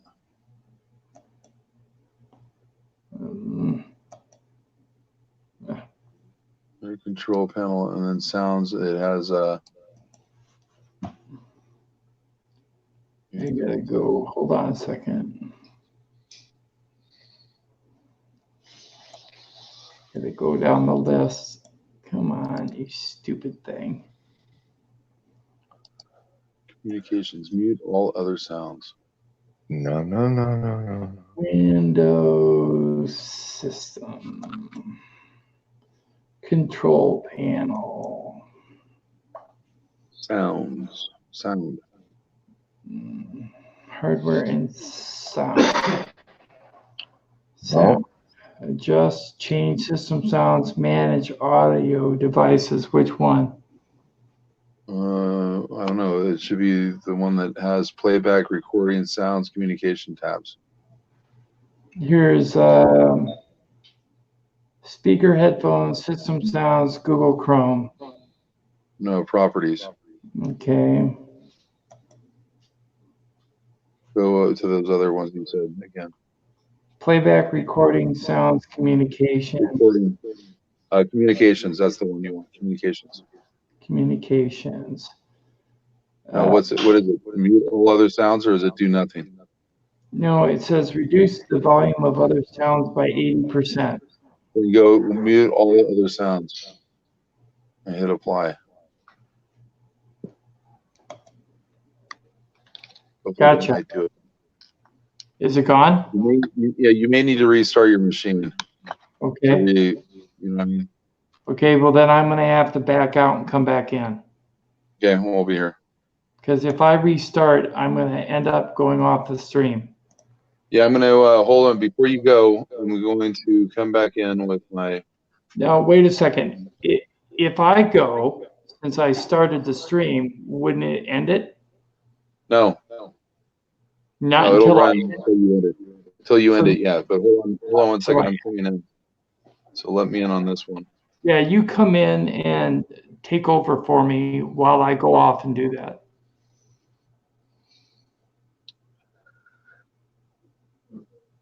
I'm not going anywhere, but just hold on.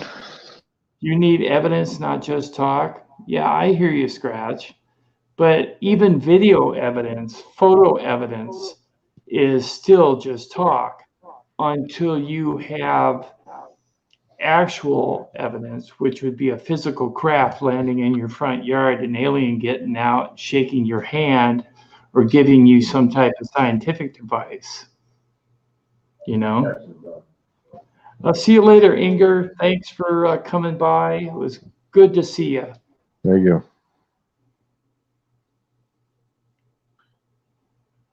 I have to make a special trip to the post office. I'll be right back.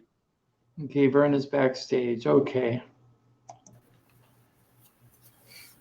Okay, Jax is going somewhere. So I'm going to let you take over, Vern, while I do what I need to do, okay? All right. You don't mind if I talk dirty, do you?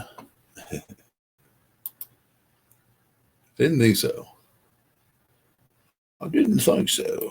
Let me fix this damn thing. I gotta get off this mini cam. It's killing my machine. It's killing it. It's killing it. Can't do it no more. Okay. Right there. Show handle effects. We kill this over here. Come on, off. And over here. Kill it. Exit. Settings. There we go. Done. Back on. There we go. Why this thing set so dark? I don't know.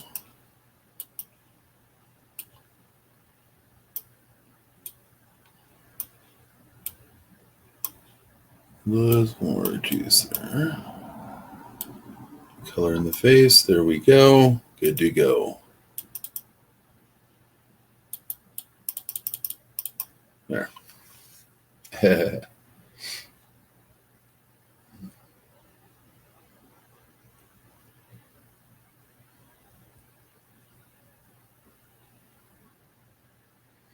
Yeah, that's why I was telling Tim that we should have like gone over some of his highlighted videos, some of his better video, and we could analyze that and talk about it. But he sent me a computer, so I've got a computer now. My other computer took a shit, my desktop, and I've got 2 terabytes of uncensored video or whatever, unedited video that needs a lot of editing and stuff. So once I get that hopefully working and stuff, I'll be able to go through there, because I've got a lot of like bits and pieces of some pretty good video. But see, my best video that I ever got, I automatically pulled off and I put it on my desktop. I didn't put it back on my other hard drives. And one day I had this program that was supposed to repair my registry or keep my registry working, and for some reason it decided to go on a cleaning spree and shred everything on my desktop 15 times. It was a Department of Defense shredder program, and in order to restore half the programs, I needed thousands of dollars. I mean, I've got the movies and all that. I just don't have I can't sling that kind of cash, you know what I mean? But I've tried a lot of repair tools, and there was only one repair tool that would work, and it was a web-based one that had no identification to who owned it or whatever. So I imagine it's government. And they were charging $35 a megabyte to repair it. And when you get into gigabytes, you know, that starts becoming some like serious freaking change. You know what I mean? Because like 1,000 gigabytes at $35, it's like $3,500, dude. You know, I was like, what the, you know, but they actually they fixed the thing and showed me in a preview that it was fixed, so I could watch the video on the preview on it, but I couldn't save it. You know what I mean? It sucked. Sure, if I was a Russian kid, I probably could have, but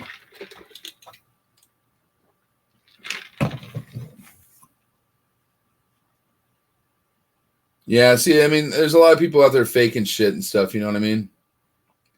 And the thing is that when you're out there, if you don't have the right camera, the right equipment to begin with, you're it's just frustrating because like the camera won't when you got any kind of like faint lights, when it's dark out there, those digital cameras are totally light focused cameras, and if they don't have enough light, they don't function. They don't focus on anything. So if you're like pointed up at the sky, and if it's not a bright enough star or the moon or something, it just goes into infinity mode, and it doesn't pick up anything. You're lucky to pick up anything. And it's when you have stuff that's going by at a pretty good rate of speed, I challenge anybody to take like a cell phone and go in pitch dark conditions and try to videotape just an airplane. Just try to videotape an airplane when they just have their flashing lights on there. And it's not easy. It's like, because it'll go in and out of focus, and it's frustrating. You'll be like, it's like, it's not easy. Anything that's up there anyways, I've tried to do like the space station, just for kicks and giggles, and it's really tough to get with just a regular cell phone camera, you know what I mean? Without any special lens or anything that enhance stuff, it's just like impossible. If anybody that gets anything is lucky. So I'm really skeptical a lot of times on cell phone video because it's not really reliable, you know what I mean? Like, and if somebody's doing it through a window or a windshield, you could be looking at, they can make it look like anything. They can, double reflect stuff, and it looks like shit,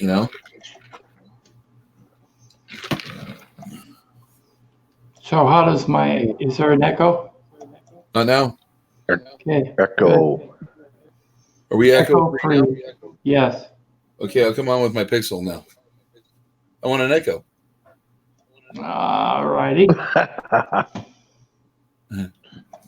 All right. Well, okay. Here's the reins back. My cell phone is. My cell phone is down to 14%. Yeah, now it's working right. And now are you anywhere near an outlet? Just run your cord directly into the wall. I don't think it's going to reach. Stand on your head. Stand on your head and look at it. No, I'm just kidding. I bought myself a 5-foot recharging cable so that I can be away from the wall and still use my phone. I don't think it's going to work. I think it's too short. Get an extension cord. Yeah. I hear an echo now. Now I hear an echo. You on your Pixel? Mute. No, mute again. Mute, Tim, for a second. Just mute yourself. Is it coming from Tim? I don't know. Tim? Just pause. Yeah, I can hear himself. It's an echo. Yeah, I can still hear, but it's not as much. Okay, Tim, come back on. Yeah. And now mute Jax for a second. Okay.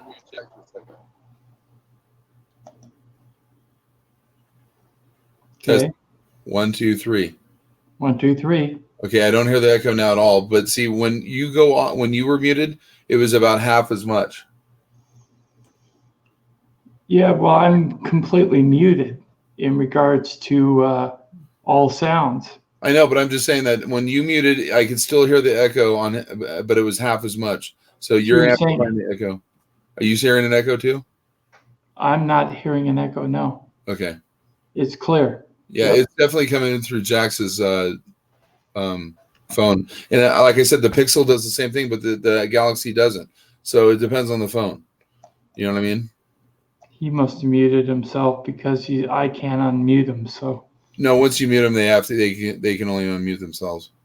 Okay, unmute yourself, Jax.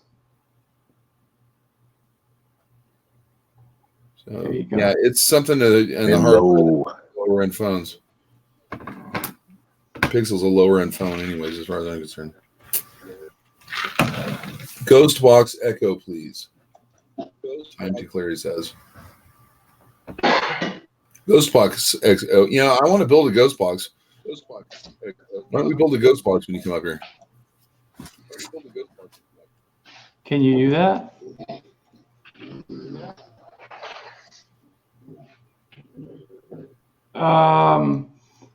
What is the, hey, Jax, what is the Yeah. name of the ghost box that doesn't have any radio bleed? What is that called?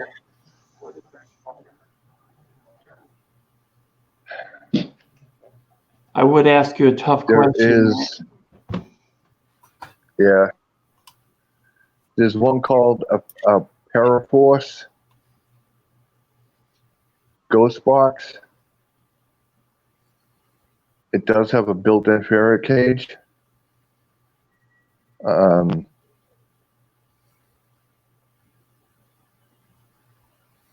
thing is, it works well that you don't get anything on it. Nothing at all.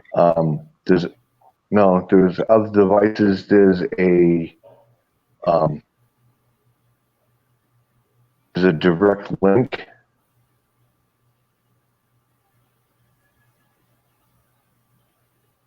That it's called a ITC direct link or IDC direct link. That it has a button that you hold down and it uses your body as the antenna. Wow, that's interesting. But I have yet to find one. Scratch says, are they actually for real? I think so. What is the question? Are they actually for real? What Those is? boxes? Ghost boxes? Yeah, actually, the Tesla one is. The Tesla one is actually scary. It was so profoundly real that Tesla himself was afraid of it, and didn't like to use it at all. He didn't know what he created, but he said that he had heard some things in there and talked to people like patriots and stuff. Like he talked to like presidents and stuff. Like apparently it was like real. And it was so much so that it was scary. And these guys have revolutionized it. You look, they have a tube channel on here, and they've actually used an amplifier, a tube amplifier, along with the basic ghost thing. And I think that's the guy that does when the readings are dead, people die right away, like celebrities. He's the guy that you don't like, Jax. That guy, you know who I'm talking about. Robin Williams. Yeah, he did all the readings of like when people dies, but he does it like right when they die, and he like starts talking about what they're saying and stuff. It's kind of bad for because the person's not even cold yet,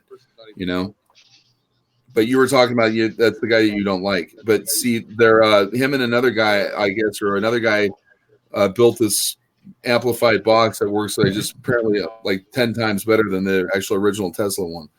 And you watch their stream and stuff, and there's some scary stuff that goes on that, you know what I mean, that comes through that thing. So be careful with, it's like a Ouija board, you got to be careful. Well, be careful what if you build one. If you can build one, send it to me so I can test it out.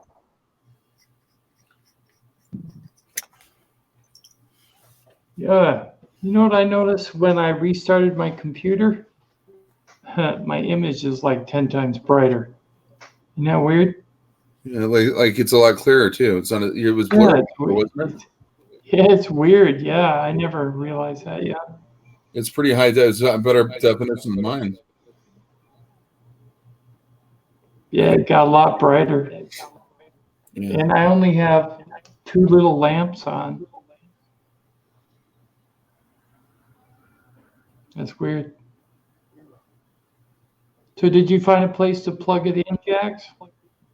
Plug it in. Good. Let's see here. Wow. You're only to the Tic Tac part? Who? JTAD says, I'm watching the stream a bit behind what you're saying about the Tic Tac Commander favor. And then Scratch said, I've heard of cubes mentioned somewhere.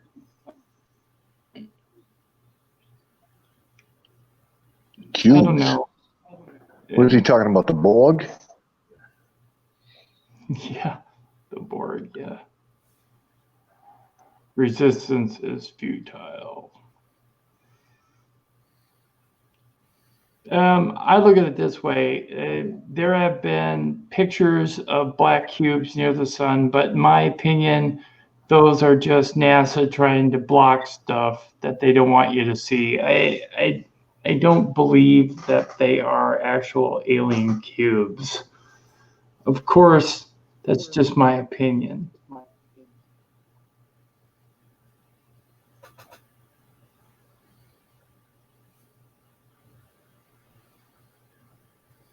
Flying cubes surrounded by circular spheres. Have any of you heard of these?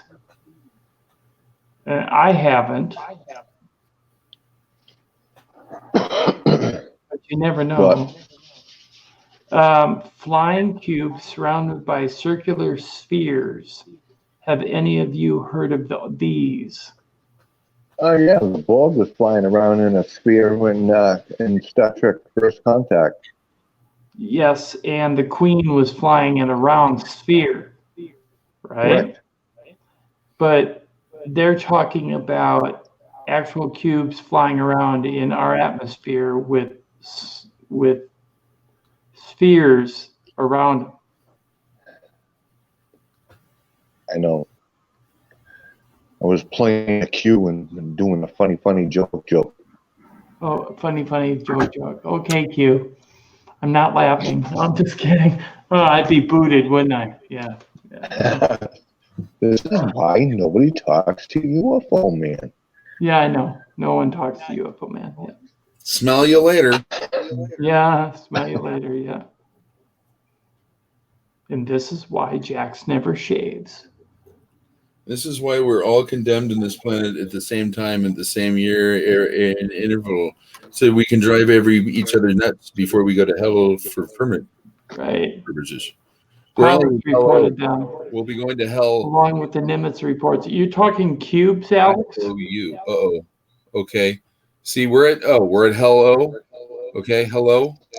When we go to hell U, that's the under. Hell U. See, it's I and A and an E I O U. So it's you. It's up to you. I didn't know that with the NIMITZ reports that pilots reported seeing a cube with a sphere in it. I did not know that.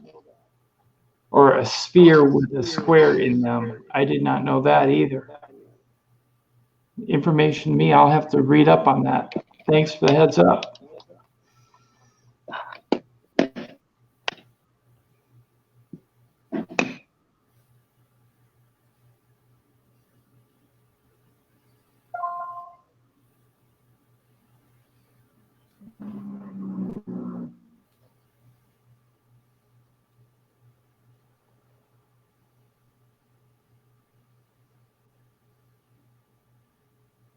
A see-through sphere with a cube in the middle? That'd be interesting.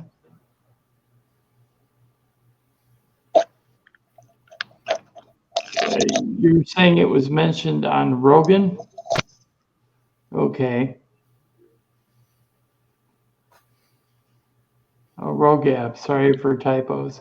I'm in the dark, LOL. Okay. They mentioned them briefly on the show about the Tic Tac. Rogan, damn it, Greer. Okay, yeah.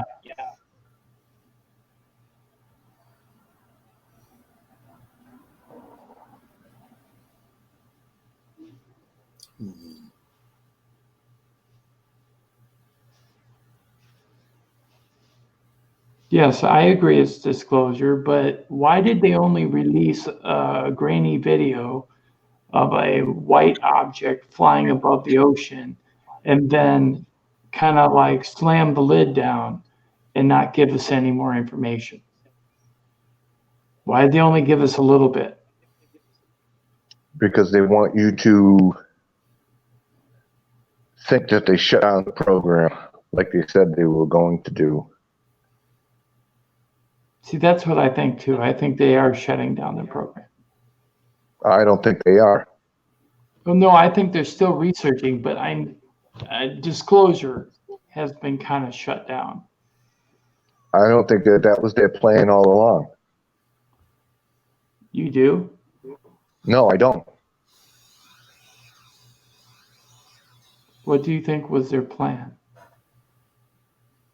I think their plan was to tell us that they were going to shut it down and keep it open.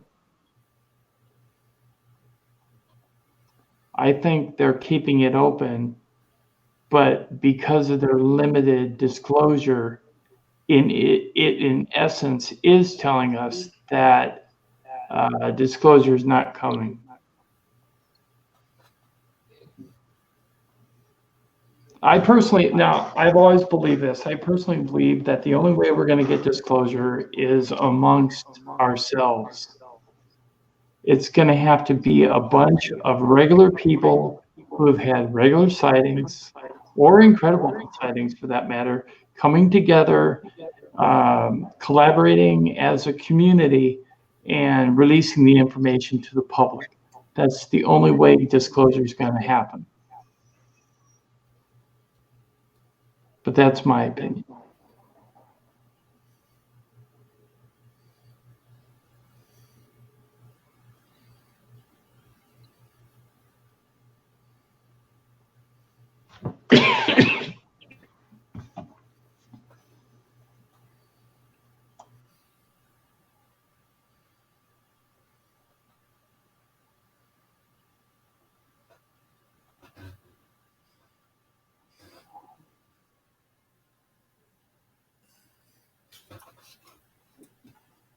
He's probing away.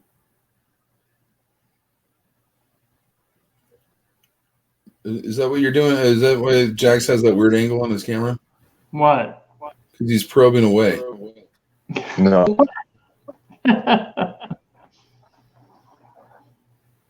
Sick freak. Freak. You're going to say something else, but you didn't say it. You sick frack, you mean? I get you. No. I mean sick freak. I'm sick freak. Okay.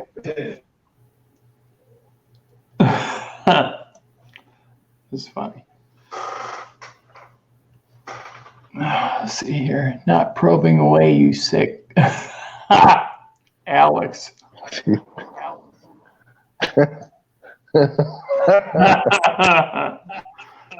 Vern, look at the chat.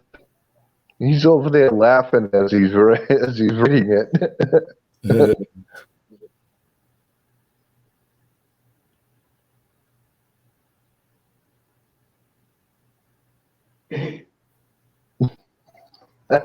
Yeah, Scratch, I believe that. Well, Scratch the energy field. link in there. So.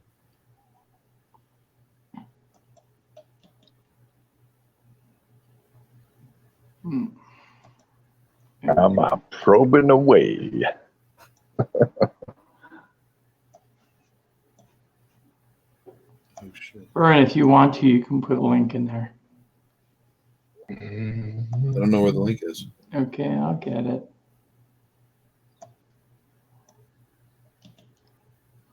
Just had to move around some stuff.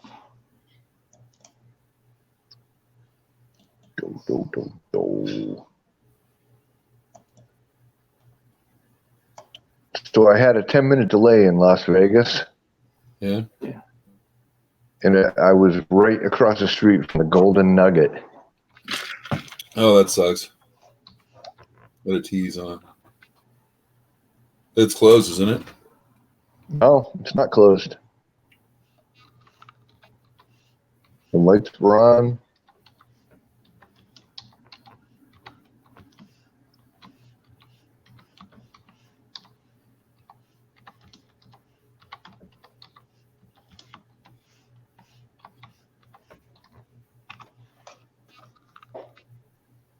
Oh, the horseshoe's the one that's closed. That's right. Or torn down now.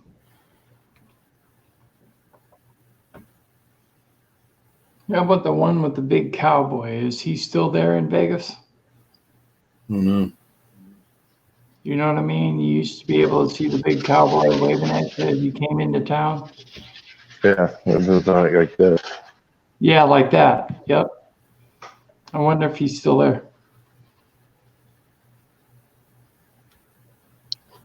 I don't know. I didn't get to see all of it. I guess I only got to see a little small portion of it.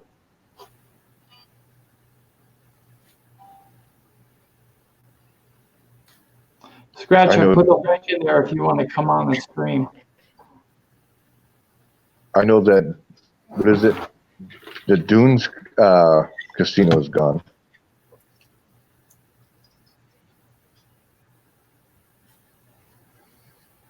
Pyramid's still there. I didn't notice. I didn't see it.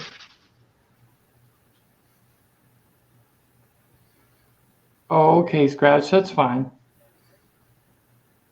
Sometime maybe in the future when you're able to do so, we would really enjoy you coming on the live.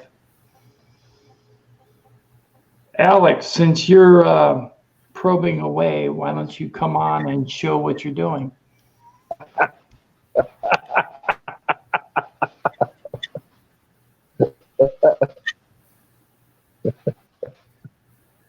The fuck?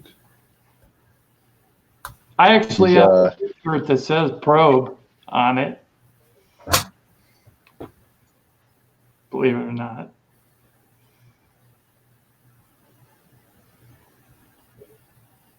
Alex, use your messenger Jax to get you to come on the live stream.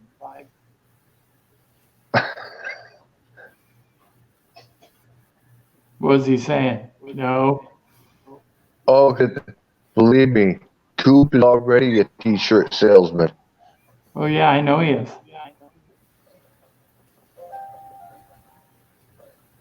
He's got tons of shirts. Wait till he shows you the new retro ones he got from me, Jax. You got him retro T-shirts?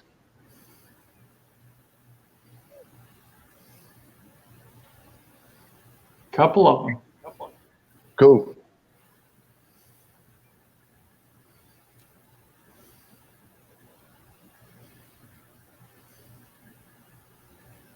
Busy. Okay. Oh, no problem, Scratch. The more the merrier. The more people we can collaborate with, the better.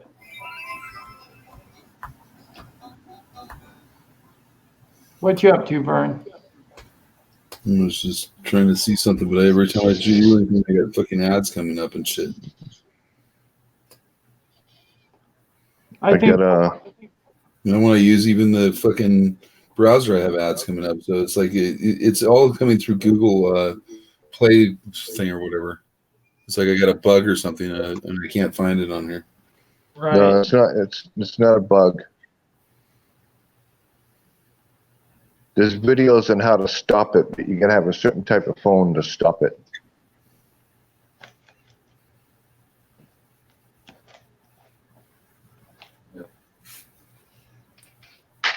Well, I think we're going to stop this stream. I do appreciate everybody for attending. Thank you, Jax, for coming on. How long are we on? We've been on 3 hours, 17 minutes. That's good. There And you go. I thank you, Vern. There And you go. thank you, Alex. And yeah, look at the retro shirt. Isn't that cool? Metropolis, yeah. This one. What is it? Flying saucers. Yeah, isn't that cool? Huh? That one. Yep. That was the coolest one with the car. I like that one. Those are cool. Yeah, I made all those. Yep. Those are really cool, Alex.